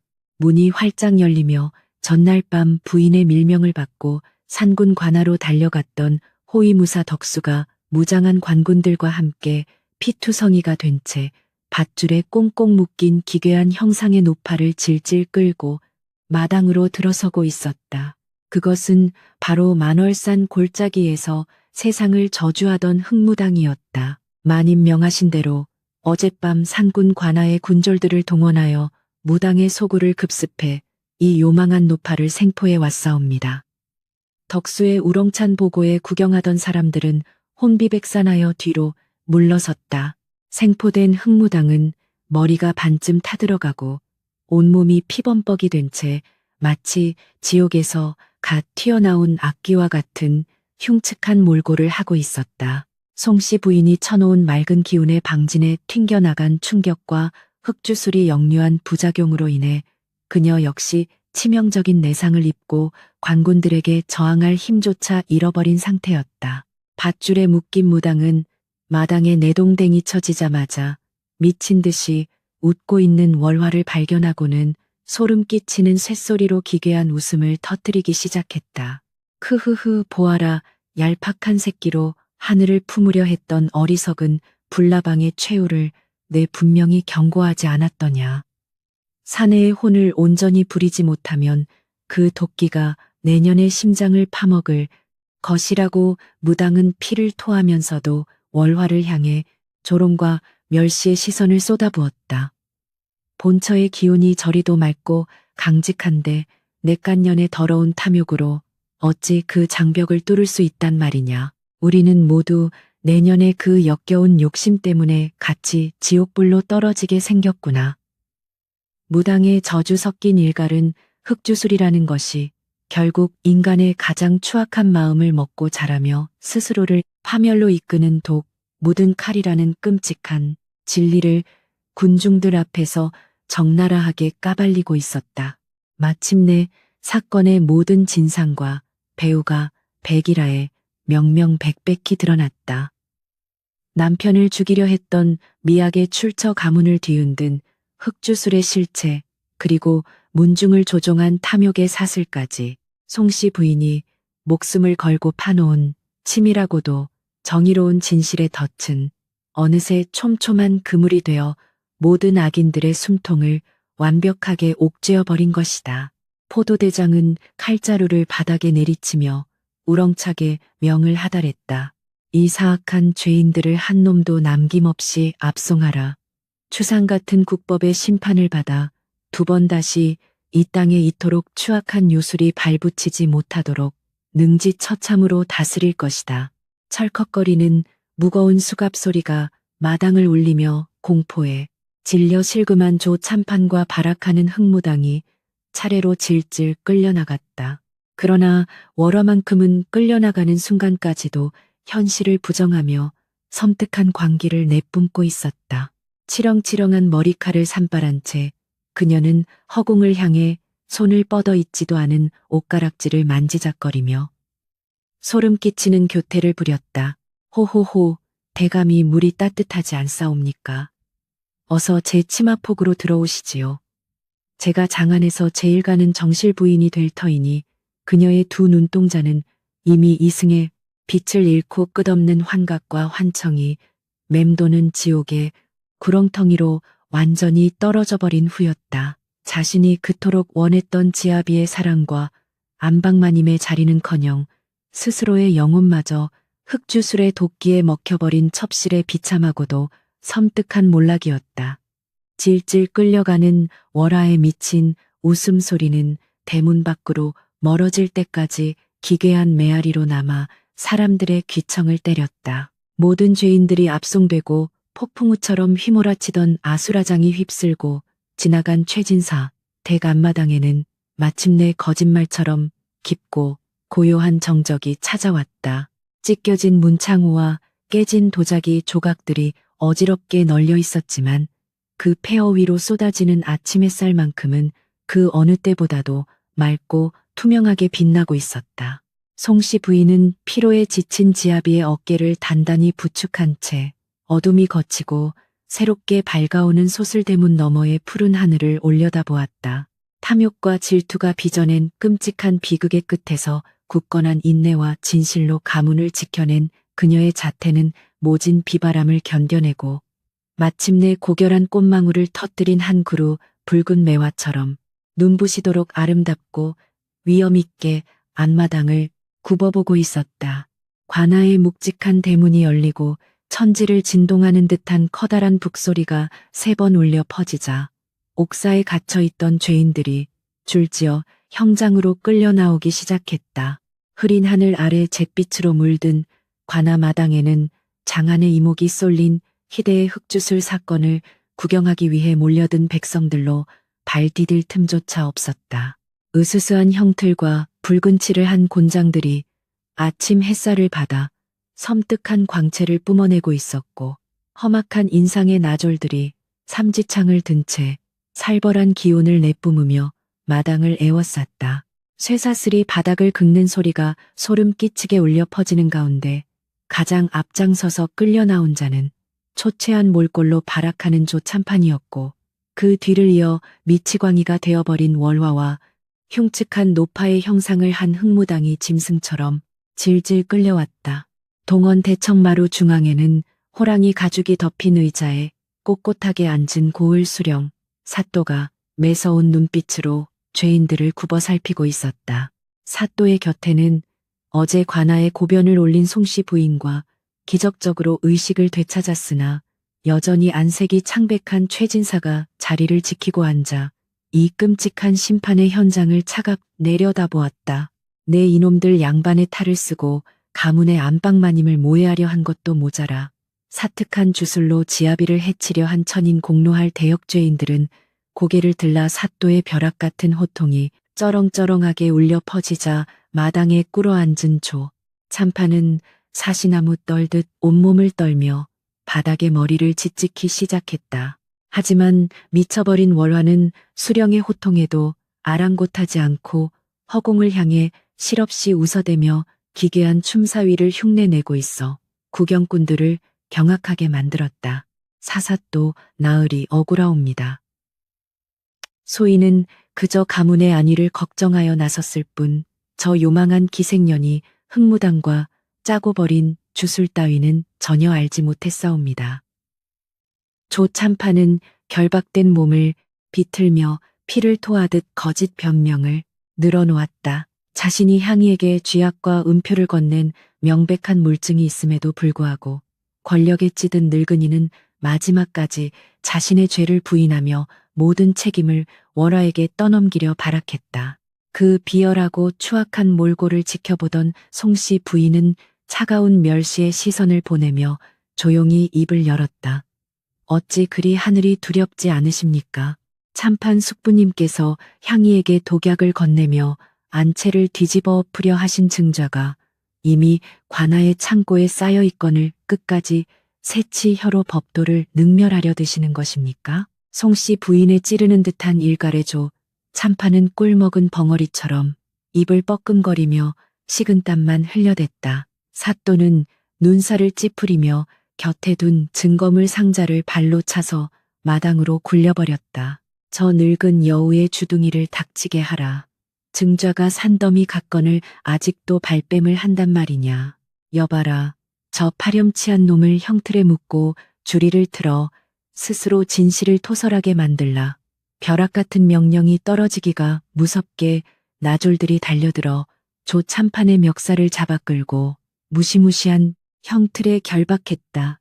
굵은 정강이 뼈 사이에 두꺼운 나무 지렛대가 끼워지고 나졸들이 젖먹던 힘까지 다해 지렛대를 엇갈리게 비틀기 시작하자 마당 전체를 찢어놓을 듯한 끔찍한 비명이 터져 나왔다. 으악, 내 다리가 부러진다. 뼈가 어긋나는 소리가 적막한 관아 마당을 섬뜩하게 가르고 지나가자 구경하던 백성들은 공포에 질려 입을 틀어막았다. 2번, 3번 주리가 틀어질 때마다 조참판은 개거품을 물며 눈자위를 허옇게 뒤집었고 고통을 이기지 못한 그는 결국 바닥에 오줌을 지리며 처절하게 굴복하고 말았다. 살려주시옵소서. 제가 다 했사옵니다. 저 월화년이 안채를 차지하면 가문의 재산을 절반 떼어주겠다고 유혹하여 제 눈이 잠시 재물에 멀어 향이를 시켜 송씨년을 독살범으로 몰려 했사옵니다. 생살이 찢어지는 고통 속에서 토해낸 늙은이의 자백은 그가 쌓아온 양반으로서의 체면과 가문의 명예를 시궁창에 처박는 가장 비참하고도 더러운 진실의 폭로였다. 조 참판의 자백이 끝나자 사또의 매서운 시선은 곁에서 짐승처럼 묶여있는 흑무당을 향해 옮겨갔다. 흑주술이 역류하여 온몸이 숫덩이처럼 타들어간 흉측한 몰골의 무당은 고통 속에서도 오히려 낄낄거리며 기괴한 웃음을 터뜨리고 있었다. 이 요망한 노파야 내년이 저 첩실과 결탁하여 억울한 원기를 부리고 양반가의 지아비를 해치려 한 끔찍한 사술의 전말을 이실직고 하거라. 사또의 추궁의 무당은 피 섞인 가래를 바닥에 뱉어내며 월화를 향해 턱짓을 했다.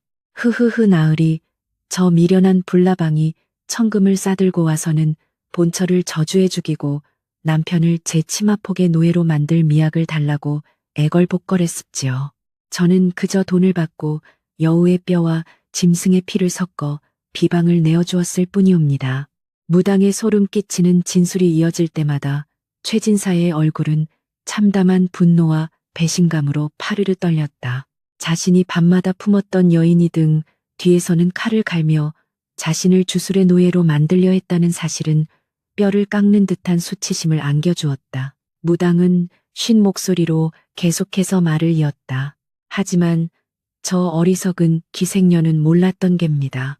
인간의 가장 더러운 욕망으로 빚어낸 흑주술은 주인이 그 기운을 감당하지 못하면 곧바로 돌아와 주인의 영혼을 파먹는다는 것을 안방마님의 맑고 독한 기백에 막힌 저주가 다시 돌아가 전연의 뇌수를 파먹고 미치광이로 만들어버린 것이니 이 얼마나 통쾌하고 우스운 인과응보란 말입니까?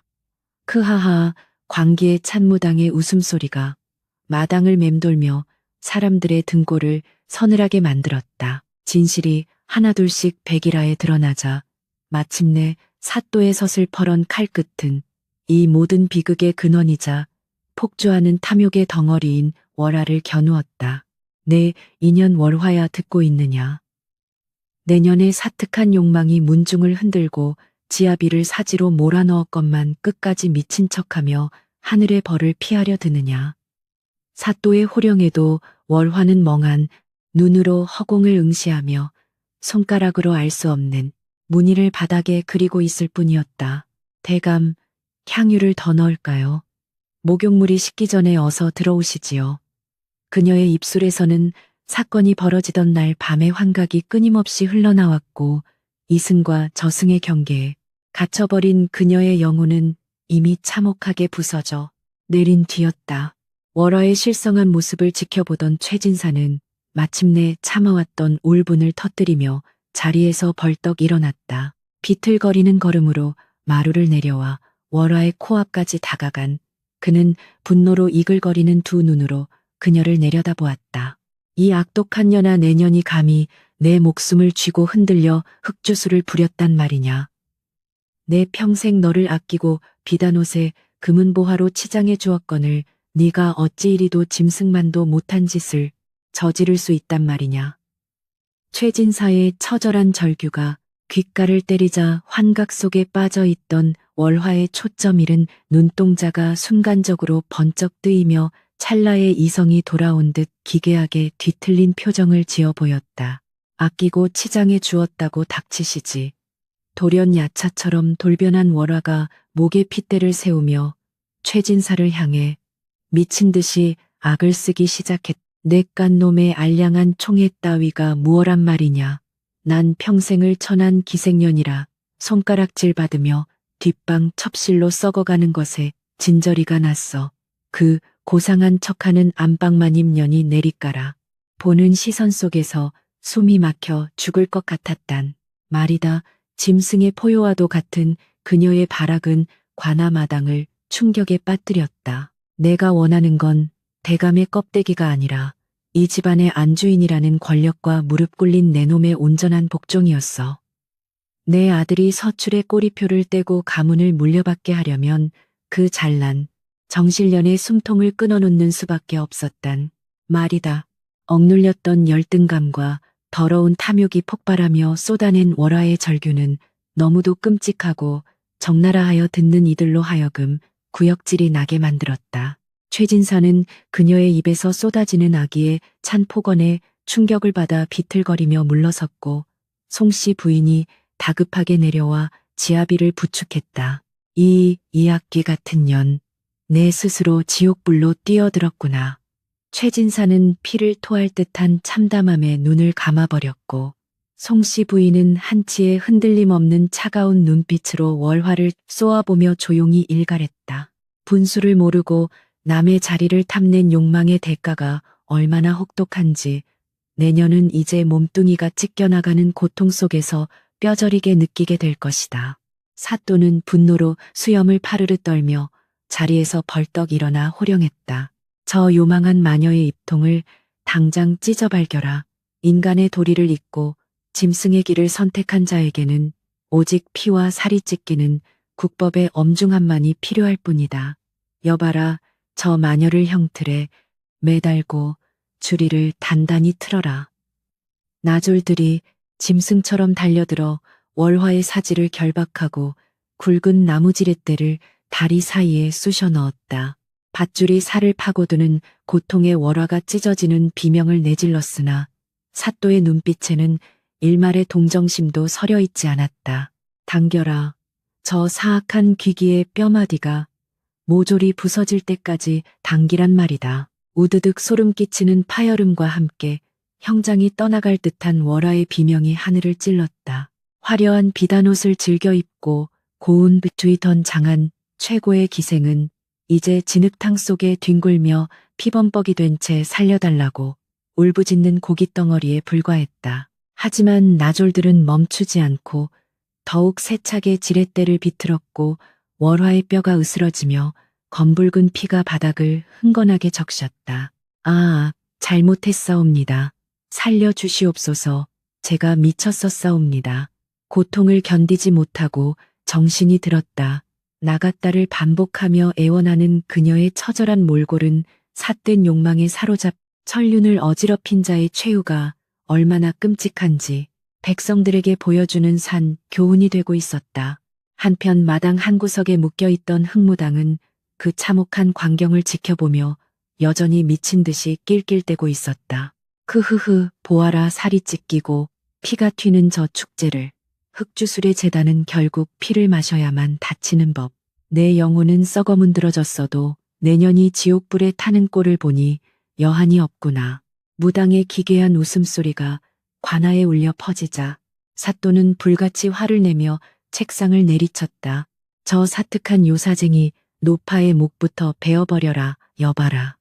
저 무당녀는 민심을 현혹하고 살생을 도모한 대역죄인이니 당장 저작거리에 끌고 가 참수하여 그 목을 장대에 효수토록 하라. 사또의 추상 같은 판결에 관군들이 무당의 머리채를 잡아 끌고 형장 밖으로 질질 끌고 나갔다. 무당이 끌려 나간 뒤 사또는 피투성이가 되어 기절해버린 조 참판을 향해 준엄한 선고를 내렸다. 조 참판은 양반의 신분으로 가문의 기강을 무너뜨리고 뇌물을 받아 무고한 안방마님을 사지로 몰아넣으려 했으니 그 죄질이 결코 가볍지 않다. 당장 저놈의 벼슬을 삭탈관직하고 천리박 험지로 귀양을 보내 영원히 이 땅에 발을 들이지 못하게 하라. 관군들이 기절한 조참판의 관복을 갈기갈기 찢어 벗기고 등짝에 곤장을 내리치기 시작했다. 탐욕에 절어 문중을 좀먹던 늙은 부패 관료의 비참하고도 치욕스러운 몰락을 지켜보며 구경하던 백성들은 통쾌함에 환호성을 지르며 바닥에 침을 뱉어대기 시작했다. 이제 관아 마당에는 두 다리가 부러진 채 숨만 헐떡이는 월화만이 비참하게 남겨져 있었다. 사또는 깊은 한숨을 내쉬며 그녀를 내려다보았다. 본디 천한 신분으로 양반가의 첩실로 들어갔으면 분수를 알고 조용히 엎드려 살아야 했거늘 간악한 주술로 본처를 해치고 지아비를 노예로 만들려 한 내년의 죄는 죽어 마땅하다. 허나 내년의 영혼은 이미 하늘의 저주를 받아 실성하였고 그 몸뚱이 또한 망가졌으니 굳이 칼을 대어 피를 더럽힐 필요조차 없겠구나. 사또의 목소리에는 엄중한 심판의 무게가 실려 있었다. 여봐라. 저 요망한 기생년의 이름표를 관아의 장부에서 영원히 지워버리고 비단옷을 벗겨낸 뒤 누더기를 입혀 장안 밖으로 내쫓아라. 앞으로 저녀는 평생을 거리를 떠도는 미치광이 거지년으로 살아가며 무사람들의 손가락질과 돌팔매를 맞으며 죗값을 치러야 할 것이다. 그것이 흑주술로 생명을 희롱한 자가 받아야 할 가장 고통스럽고 끔찍한 천벌이니라. 사또의 판결이 떨어지기가 무섭게 나졸들이 다가와 월화의 피 묻은 비단옷을 찢어 밝히고 더러운 가만히 조각을 몸에 둘러씌웠다. 뼈가 부러진 다리로 바닥을 박박 끼며 처절하게 울부짖는 월화의 모습은 한때 화려한 정자에서 비파를 뜯으며 사내들의 마음을 훔치던 그 절세미인의 흔적이라고는 눈꼽만치도 찾아볼 수 없는 흉측한 괴물의 형상 그 자체였다. 끔찍한 심판이 모두 끝나고 사또는 동원 대청마루에서 내려와 송씨 부인과 최진사 앞에 다가와 섰다. 참으로 고생이 많으셨소, 부인. 부인의 지혜와 맑은 기백이 아니었다면 흑주술의 사악한 덫에 걸려한 가문이 풍비박산 날 뻔하였소이다. 오늘부로 관아에서는 송씨 부인의 무고함을 천하에 널리 알리고 억울한 누명을 씌우려 했던 자들을 철저히 징벌하였으니 이제 안심하고 가문을 돌보시구려. 사또의 정중한 위로에 송씨 부인은 깊이 허리를 숙여 감사의 인사를 올렸다. 며칠 밤낮을 뜬 눈으로 지새우며 피눈물을 흘렸던 억울함과 고통이 한순간에 씻겨 내려가는 듯 부인의 창백했던 얼굴에도 마침내 따스한 안도의 빛이 스며들기 시작했다. 비틀거리며 부인의 곁에 서 있던 최진사는 갑자기 관아마당 한가운데에서 무릎을 꿇고 엎드렸다. 장안 제1의 명문대가 당주가 수많은 백성들이 지켜보는 앞에서 조강지처를 향해 속죄의 절을 올리는 파격적인 광경이었다. 부인, 내 한때 눈이 멀어 집안의 독사를 들이고 당신의 넓은 덕을 몰라본 죄가 이토록 뼈에 사무치오. 내 목숨이 끊어지는 날까지 부인의 은덕을 잊지 않고 속죄하며 살 터이니 부디 이 못난 지아비를 용서해 주시구려. 최진사의 눈에서 뜨거운 참회의 눈물이 뚝뚝 떨어져 흙바닥을 적셨고 그 진심 어린 사죄를 지켜보는 군중들 사이에서도 숙연한 침묵과 함께 홀쩍이는 소리가 퍼져나갔다. 송씨 부인은 치맛자락을 끌고 다가가 무릎을 꿇은 지아비의 손을 다정하게 감싸 쥐었다. 대감 일어나시옵소서. 비온 뒤의 땅이 더욱 굳어지는 법이옵니다. 지난날의 악몽은 모두 저 사특한 요술과 함께 재가 되어 날아갔으니 이제는 오직 가문을 바로 세우고 평안을 되찾는 일에만 전념하시옵소서. 원망과 분노 대신 끝없는 자애로움으로 지아비를 품어 안는 부인의 넓은 아량은 뭇 사람들의 마음을 뜨겁게 울렸다. 흑주술의 역겨운 냄새와 피비린내가 진동하던 관아마당은 어느새 참된 인간의 도리와 용서가 피워내는 맑고 숭고한 향기로 가득 채워지고 있었다. 재판이 끝난 직후 관아의 형졸들은 찢어진 가마니를 두른 월화를 짐수레에 싣고 장안거리를 가로질러 성문 밖으로 끌고 가기 시작했다. 다리가 부러져 움직이지도 못하는 채 짐수레 위에 널브러진 월화를 향해 분노한 백성들이 구름대처럼 몰려들어 썩은 계란과 오물을 집어 던졌다. 이 사악한 마녀녀나 하늘이 무섭지도 않더냐. 태퇴 양반과 안방마님 행세를 하려다 거지. 발사계가 된 꼴이 아주 볼만하구나. 군중들의 조롱과 멸시가 비수처럼 꽂힐 때마다 월화는 거품을 물고 발작을 일으키며 실없이 웃다가 울기를 반복했다. 호호호. 대감 옷가락질을 끼워주시지요. 내가 안방마님이옵니다. 그녀의 혼잣말은 시끌벅적한 거리의 소음에 묻혀 허망하게 부서졌다. 성문 밖 쓰레기통 곁에 무참히 버려진 월화는 질척이는 진흙탕 속을 뱀처럼 기어다니며 흙 묻은 음식 쓰레기를 주워 먹는 비참한 신세로 전락하고 말았다. 탐욕에 눈이 멀어 흙주술로 생명을 훔치려 했던 화려한 첩실의 결말은 인간의 존엄성조차 박탈당한 채 짐승보다 못한 삶을 연명해야 하는 지옥 그 자체였다.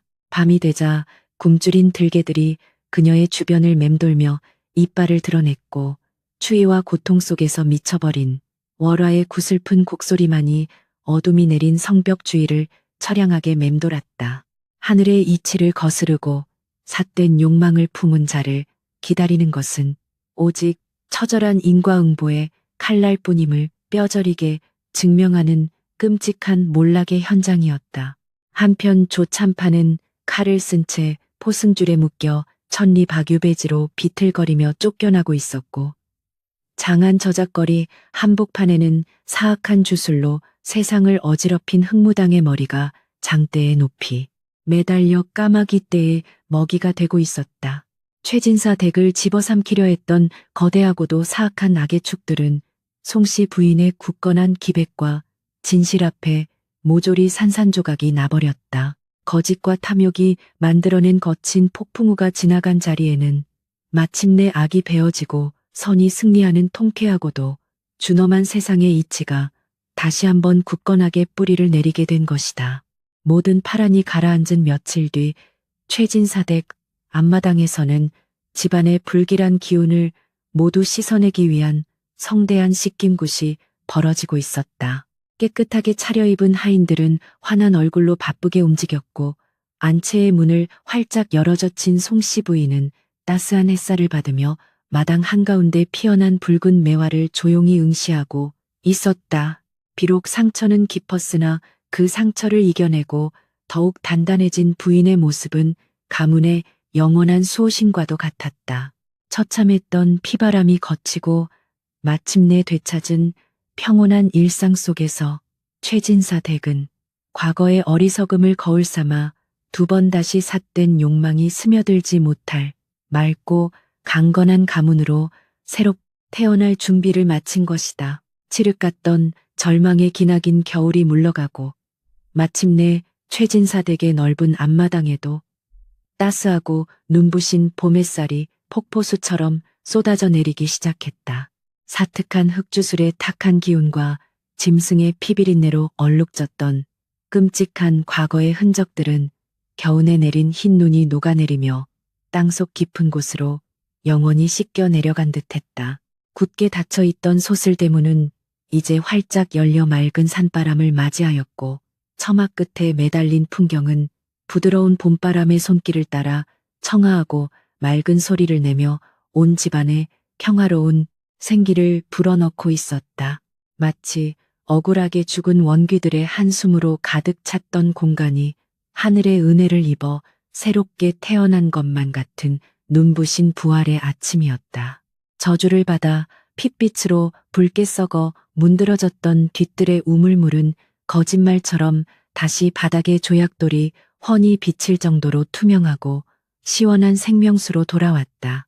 이른 아침부터 우물가에 모여든 하녀들은 맑은 물을 길어올리며 지난날의 악몽은 까맣게 잊은 듯 까르르 웃음꽃을 피웠고 그들의 활기찬 목소리는 담장을 넘어 밭을 가는 농부들의 귓가까지 기분 좋게 울려 퍼졌다. 마당 구석구석에 심어진 매화나무와 살구나무에서는 꽃망울이 팝콘처럼 톡톡 터지며 달콤하고 아찔한 향기를 뿜어냈고 나비와 벌들이 춤을 추듯 날아들어 생명의 환희를 노래하는 이 평온한 풍경은 진실로 하늘이 내린 축복 그 자체였다. 사경을 헤매다 기적적으로 목숨을 건진 최진사는 길었던 요양을 마치고 완전히 건강을 회복하였으나 그의 내면은 고통을 겪기 전과는 완전히 다른 사람으로 변모해 있었다. 과거의 오만함과 헛된 욕망에 사로잡혀 젊은 미색을 탐했던 어리석은 사내는 온데간데없고 오직 학문에 정진하며 가문의 기강을 바로 세우는 데에만 매진하는 엄격하고도 자애로운 가주만이 남아 있었다. 그는 화려한 비단옷 대신 수수하고 정갈한 무명도포를 즐겨 입었고 밤낮으로 서재에 틀어박혀 성현들의 가르침이 담긴 고서들을 탐독하며 자신의 지난날을 뼈저리게 반성하고 뉘우치는 참회의 시간을 묵묵히 견뎌내고 있었다. 무엇보다도 최진사가 가장 깊이 의지하고 존경해 마지 않는 대상은 다름 아닌 그의 조강지처 송씨 부인이었다. 끔찍한 환각 속에서 자신을 올가매던 사악한 원기들을 물리치고 끝까지 곁을 지켜준 부인의 크나큰 은덕을 잊지 못한 최진사는 아침 저녁으로 안방에 들러 부인에게 깍듯한 예의를 갖추어 문안 인사를 올렸다. 부인의 그 올곧고 맑은 기백이 아니었더라면 이 못난 사내는 진작에 사악한 무당의 저주에 먹혀 한 줌의 죄가 되어버렸을 것이요. 남은 평생을 다 바쳐 부인의 발자취를 따르고 하늘의 이치에 순응하며 살 터이니 부디 나의 든든한 등불이 되어주시구려. 그의 목소리에는 한치의 거짓도 없는 진실한 참회와 짙은 애정이 깊게 배어 있었다. 지아비의 진심 어린 고백 앞에서도 송씨 부인은 결코 교만하거나 우쭐대는 법 없이 그저 온화하고 자애로운 미소로 화답할 뿐이었다. 대간부불한 본디 비바람이 몰아칠 때 서로를 의지하여 거센 파도를 넘어서는 한 척의 배와 같은 것이옵니다. 첩실의 요망한 사수를 끊어낸 것은 제 개인의 공이 아니라 오랜 세월 이 가문을 지켜오신 조상님들의 보살핌과 하늘의 공명정대한 이치 덕분이옵니다. 부인은 정갈하게 끓여낸 국화차를 지아비의 찻잔에 조심스럽게 따르며 깊고 맑은 눈동자로 그를 바라보았다. 이제 삿된 기운이 모두 물러갔으니 대감께서는 부디 굶주린 백성들을 굽어 살피시고 가문의 덕을 천하에 널리 베푸시어 잃어버린 명예를 되찾으시옵소서. 송씨 부인의 지혜로운 조언에 크게 감명받은 최진사는 그날로 곧장 곳간의 문을 활짝 열어젖히고 빈민들을 구제하기 위한 대대적인 구유를 명하였다. 탐욕스러운 조참판과 낭비벽이 심했던 월화가 쫓겨난 이후 곳간에는 빈민들을 먹여 살리고도 남을 곡식들이 가득 쌓여 있었던 것이다. 마당에는 수십 개의 가마솥이 걸리고 구수한 쌀밥이 끓는 냄새가 온 마을을 진동했으며 하인들은 땀을 뻘뻘 흘리면서도 불쌍한 고아들과 노인들에게 따뜻한 밥과 국을 푸짐하게 나누어 주느라 여념이 없었다. 한때 흉흉한 징조가 출몰한다며 두려움에 떨며 피해가던 최진사 댁은 어느새 굶주린 자들에게 생명줄을 내어주는 가장 자비롭고 은혜로운 성지로 탈바꿈하고 있었다. 백성들은 김이 모락모락 나는 쌀밥을 개눈 감추듯 비워내며 연신 최진사 부부를 향해 땅에 머리가 닿도록 절을 올리고 감사의 눈물을 흘렸다. 아이고, 대감마님과 안방마님은 진정 하늘에서 내려오신 생불이옵니다. 삿된 요술을 물리치시고 이토록 가엾은 백성들까지 거두어 주시니 그 크나큰 은혜를 어찌다 갚으오리까. 마을 사람들의 진심 어린 칭송과 축원 소리는 담장을 넘어 하늘 높이 울려 퍼졌고 덕을 쌓으면 반드시 복으로 돌아온다는 평범하지만 위대한 진리가 최진사댁 앞마당에서 아름답게 꽃을 피우고 있었다. 흉흉했던 민심은 완벽하게 돌아섰고 가문의 위상과 명예는 과거 그 어느 때보다도 드높이 솟아올랐다.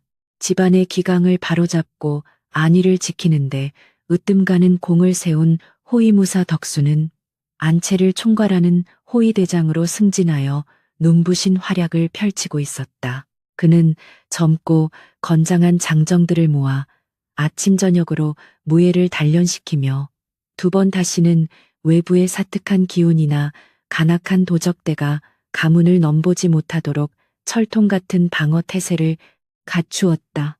창검이 부딪히는 경쾌한 소리와 장정들의 우렁찬 기합 소리가 마당을 가득 채울 때마다 송씨 부인은 대청마루에 앉아 흐뭇한 미소로 그 든든한 모습을 지켜보았다. 충직한 자들에게는 아낌없는 포상과 신뢰를 내어줌으로써 집안 사람들의 결속력은 강철처럼 단단하게 뭉쳐 흔들림이 없었다. 반면 끔찍한 사건의 소용돌이 속에서 조참판에게 매수되어 안방마님을 모해하려 했던 한여향이의 처지는 무사람들에게 깊은 교훈을 남겼다. 당초 관아로 끌려가 목숨을 부지하기 어려운 운명이었으나 송씨 부인은 향이가 부모를 여의고 협박에 못 이겨버린 일임을 가엾게 여겨 수령에게 간곡히 선처를 호소하였다. 결국 곤장 100대를 맞고 장안 밖으로 영구히 추방되는 것으로 목숨만은 건진 향이는 엉금엉금 기어가면서도 최진사 댁을 향해 피눈물을 흘리며 100번의 절을 올렸다고 전해진다. 부인의 자비로움은 원수마저도 감화시키는 강렬한 힘을 지니고 있었으며 이는 하인들에게 더욱 깊은 충성심을 맹세하게 만드는 계기가 되었다. 그러던 어느 늦은 가을날 먼 길을 떠돌아다니는 보찜 장수 하나가 마을 어기주막에 들러 끔찍하고도 섬뜩한 소문을 하나 전해주었다. 장안 밖으로 내쫓겨 미치광이 거진년으로 떠돌던 옛 첩실 월화가 혹독한 추위가 몰아치던 지난 겨울 어느 얼어붙은 개울가에서 참혹한 동사체로 발견되었다는 소식이었다. 아이고, 꼴이 말이 아니었지요. 찢어진 가마니를 두르고 입가에는 개거품이 얼어붙어 있었는데 그 뻣뻣하게 굳은 손에는 시퍼런 돌멩이 하나를 꽉 쥐고 마치 옷가락지라도 되는 양 얼굴에 문지르고 죽어 있었다지. 뭡니까? 인간의 허황된 욕망이 빚어낸 가장 비참하고도 소름 끼치는 말로의 사람들은 혀를 차며 고개를 저었다. 보찜 장수의 입을 타고 넘어온 월화의 비참한 최후에 대한 소식은 곧장 안채의 송씨 부인 귀에도 들어갔다. 그 끔찍한 전말을 전해 들은 부인은 잠시 마시던 찻잔을 내려놓고 창밖의 쓸쓸한 가을 하늘을 조용히 올려다보았다. 그녀의 맑은 눈동자에는 복수를 마친 자의 얄팍한 통쾌함이나 미치광이에 대한 값싼 동정심 따위는 한 점도 서려 있지 않았다. 오직 하늘의 엄중한 법도를 거스르고 사특한 주술로 타인의 생명을 탐한 자가 치러야만 하는 가혹한 인과응보의 굴레에 대한 무거운 탄식만이 흐를 뿐이었다.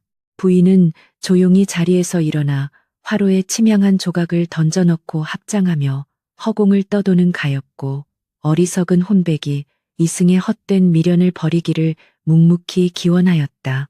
저녁이 되어 하인들이 대청마루 앞마당에 모여들자 송씨 부인은 조용하지만 뼈에 사무치는 묵직한 음성으로 입을 열었다. 너희들은 똑똑히 듣고 마음에 새기거라. 헛된 욕망에 눈이 멀어 분수를 잇고 요사스러운 사술에 기대는 것은 제 발로 펄펄 끓는 지옥의 가마솥으로 걸어 들어가는 것과 다를 바 없다. 오늘 들려온 그 비참한 죽음의 소식을 거울 삼아 평생토록 남의 것을 탐하지 말고 오직 맑고 곧은 마음가짐으로 하늘을 우러러 한 점 부끄러움 없이 살아가야 할 것이다. 안방마님의 서리빨 같으면서도 자애로운 가르침에 하인들은 모두 무릎을 꿇고 머리를 조아리며 삿된 유혹에 흔들리지 않겠다는 굳은 맹세를 가슴 깊이 새겨 넣었다. 세월은 흐르는 강물처럼 쉼없이 흘러 어느덧 최진사댁의 앞들과 뒷뜰에는 황금빛으로 탐스럽게 익어가는 가을 추수의 기쁨이 가득 내려앉았다. 곳간에는 다시금 기름진 햅쌀과 진귀한 과일들이 차곡차곡 쌓여갔고 마당 한가운데에서는 타작을 하는 장정들의 우렁찬 노랫소리와 떡을 치는 하녀들의 경쾌한 다듬이질 소리가 끊이지 않고 울려 퍼졌다. 집안을 짓누르던 썩은 주술의 악취는 완전히 사라진 지 오래였고 오직 땀 흘려 일한 자들만이 누릴 수 있는 정직한 흙내음과 달콤한 곡식의 향기만이 바람을 타고 풍요롭 흩날리고 있었다. 그것은 거짓과 탐욕이 결코 무너뜨릴 수 없는 정직한 땀방울이 빚어낸 눈부신 생명의 축제였다. 풍성한 수확을 마친 후 가문에서는 역대 조상들의 은덕을 기리고 집안의 평안을 감사드리기 위한 가장 크고 장엄한 추수 감사 제례가 열렸다. 이번 제사는 단순한 연례 행사가 아니라 흑주술의 사악한 마수로부터 가문의 핏줄을 기적적으로 지켜낸 조상신들의 강력한 보호에 대한 뼈저린 감사의 재단이었다. 며칠 전부터 목욕제계하고 몸과 마음을 정갈히 한 최진사와 송씨 부인은 앞마당에 임시로 마련된 으리으리한 제단 앞에 나란히 엎드려 경건한 자세로 향을 피워 올렸다. 청명한 가을하늘 아래 펄럭이는 오색의 깃발들은 마치 조상들이 하늘에서 내려와 이들의 지극한 정성을 어루만져 주는 듯 성스럽고 신비로운 분위기를 자아내고 있었다. 제단 위에는 장안에서 가장 좋은 쌀로 빚은 맑은 청주와 최고급 한우를 통째로 삶아낸 고기산적, 그리고 색색의 빛깔을 자랑하는 탐스러운 핵과일들이 한치의 오차도 없이 정갈하게 차려져 있었다. 안채의 여인들이 밤을 새워가며 닦고 또 닦은 방자 녹그릇들은 눈이 부시도록 황금빛 찬란한 광채를 뿜어내며 향불의 연기와 어우러져 장엄함을 더했다. 향로에서 피어오르는 최고급 백단향의 짙고 신성한 향기는 과거 대청을 더럽혔던 역겨운 주술의 비린내를 영원히 정화하며 조상들의 넋을 기쁘게 맞이하는 숭고한 길을 열어주고 있었다. 모든 제물에는 하늘을 향한 맹세와 가문을 향한 굳은 충절이 고스란히 깃들어 있었다. 최진사는 떨리는 두 손으로 옥잔에 맑은 술을 가득 채워 제단에 올린 뒤 눈물을 글썽이며 떨리는 목소리로 기나긴 충문을 읽어 내려갔다. 엎드려 고하옵나니 어리석은 후손이 사특한 요괴에게 홀려 가문의 뿌리를 썩게 할 뻔하였으나 열조열종의 지극한 보살핌과 어진 아내의 맑은 덕분에 사지에서 살아 돌아왔나이다. 이제 삿된 욕망을 베어버리고 오직 충효와 인의로서 이 집안을 이끌어갈 터이니 부디 하늘에서 굽어 살피시어 영원토록 이 가문에 맑은 빛을 내려주시옵소서. 그의 절절하고도 숭고한 참회의 기도는 마당에 모인 수백 명의 문중 사람들과 하인들의 가슴을 깊게 울렸고 곳곳에서 억눌린 흐느낌이 터져나왔다. 장엄한 제례가 모두 끝난 뒤 최진사 댁의 앞마당에서는 신분과 지위의 고하를 막론하고 집안의 모든 사람들이 한데 어우러져 제사 음식을 나누어 먹는 성대한 잔치가 벌어졌다. 최진사는 대청마루의 높은 자리를 고집하지 않고 마당으로 내려와 마당쇠의 거친 손에 직접 막걸리 잔을 채워주며 그간의 노고를 치하하였고 송씨 부인 역시 소매를 걷어붙이고 부엌대기 하녀들에게 푸짐한 고기 반찬을 직접 찢어 먹여주며 자애로운 웃음을 나누었다.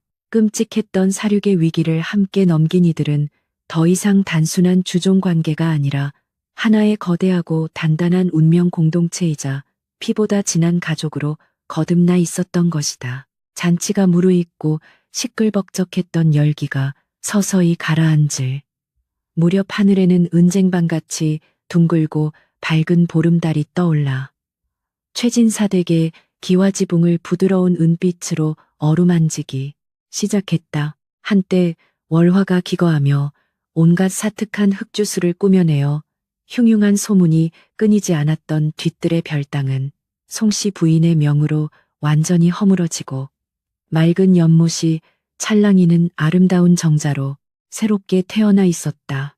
저녁 바람이 연꽃에 은은한 향기를 머금고 불어오는 가운데 최진사와 송씨 부인은 단둘이 정자의 난간에 마주 앉아 고요하게 밤하늘을 올려다보며 깊고 평온한 찻자리를 즐기고 있었다. 최진사는 따뜻한 차에 온기가 남아있는 송씨 부인의 가녀린 손을 자신의 커다란 두 손으로 조심스럽게 포개어 잡았다. 부인 저 하늘의 달이 이토록 눈부시게 밝은 것은 아마도 짙은 먹구름을 이겨낸 뒤에 떠올랐기 때문일 것이요. 만약 부인의 그 태산같이 굳건한 인내와 바위처럼 흔들림 없는 맑은 마음이 아니었다면 나의 뼈는 진작에 만월산 깊은 골짜기의 원기들에게 먹혀 한 줌의 먼지가 되어 이 맑은 달빛조차 보지 못했을 것이요. 지아비의 눈동자에 맺힌 무한한 감사와 존경의 빛을 마주한 송씨 부인은 수줍은 듯 고개를 숙이며 뺨을 붉혔다.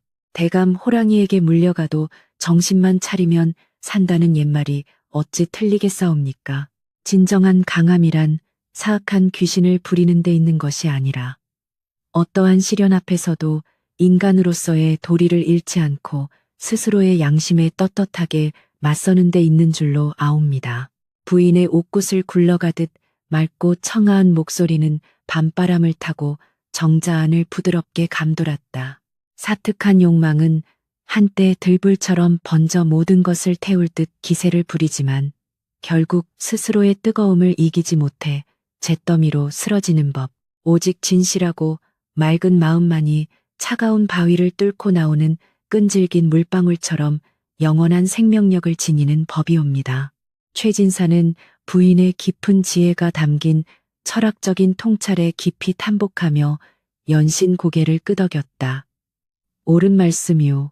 짐승의 뼈를 갈고 피를 섞어 남의 혼을 훔치려 했던 그 요사스러운 사술이 얼마나 부질없고 참혹한 짓이었는지 내 몸소 겪었으니 뼈에 새겼소이다. 인간의 끝없는 탐욕은 눈을 멀게 하는 독배여 타인의 눈에 피눈물을 내어 얻은 권력은 결국 제 발밑에 놓인 폭약이라는 것을 말이지. 불나방이 스스로 타 죽을 줄 모르고 불길로 뛰어들듯 탐욕에 미쳐 날뛰었던 자들의 최후를 보면 진실로 인과응보의 이치는 하늘의 그물처럼 넓고 촘촘하여 단 한 마리의 악인도 놓치지 않음을 깨달았소이다. 찻잔을 기울이며 서로의 마음을 확인하는 부부의 모습. 위로 티 없이 맑은 보름달이 쏟아내는 은빛 장막이 눈부시게 부서져 내렸다. 정자 아래 연못에는 잉어들이 튀어오르며 달빛을 희롱하였고 멀리서 들려오는 풀벌레 소리는 지나간 과거의 고통을 영원히 씻어내는 자연의 고요한 자장가처럼 평화로웠다. 한때 피바람이 불고 악귀가 춤추던 지옥의 문턱에서 기적적으로 살아 돌아온 두 사람의 깊어진 사랑과 굳건한 신뢰는 이제 그 어떤 흙주술로도 뚫을 수 없는 가장 강력하고 성스러운 방패가 되어 가문을 굳건하게 지켜내고 있었다. 그 후로 최진사댁의 끔찍하고도 기적적인 이야기는 장안을 넘어 팔도강산 전체로 퍼져나가며 수많은 백성들의 입에 오르내리는 전설적인 야담으로 굳어지게 되었다. 어두운 밤 화로가에 모여 앉은 할머니들은 손주들에게 주술로 혼을 파헤친 요망한 첩실과 부패한 늙은이의 비참한 최후를 들려주며 삿된 욕심을 경계하게 하였고 벼슬길에 오르는 선비들은 송씨 부인의 흔들림 없는 강직함과 높은 덕을 칭송하며 인간의 진정한 도리가 무엇인지 가슴에 새겼다. 악은 결국 스스로의 덫에 걸려 파멸하고 말고 고든 진실은 억겁의 세월이 흘러도 빛을 발한다는 영원한 교훈이 하나의 숭고한 신화가 되어 온 세상을 밝히는 등불로 타오른 것이다. 하늘 아래 영원한 비밀은 없고 뿌린 대로 거둔다는 인과응보의 엄중한 칼날은 귀신보다도 무섭고 정교한 법. 남의 둥지를 틀어지기 위해 주술이라는 지옥의 불씨를 당겼던 어리석은 자는 제 몸이 죄가 되는 처참한 형벌을 받았으나 모진 비바람 속에서도 올곧은 신념의 뿌리를 다잡 묵묵히 십자가를 짊어진 조강지처는 마침내 가문의 수호신으로 우뚝 서 천하의 칭송을 받게 되었다. 삿된 마음은 찰나의 달콤한 환상을 줄 뿐이나 정직한 땀과 진실한 사랑은 천년을 무너지지 않는 철옹성을 짓는다는 것을. 저 맑은 우물물과 붉게 핀 매화꽃은 오늘날까지도 말없이 증명해 보이고 있다.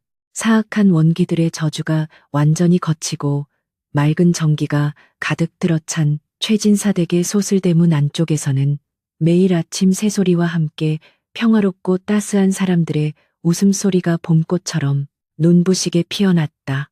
가장 어둡고 끔찍했던 생지옥의 늪을 건너 마침내 흔들림 없는 반석 위에 평안의 닻을 내린 명문대가의 위대한 승리는 오직 하늘을 두려워하고 사람의 도리를 다한 자만이 누릴 수 있는 가장 완전하고 아름다운 삶의 결실, 진정한 핏빛 야담의 눈부신 구원으로 영원히 남아 빛날 것이다.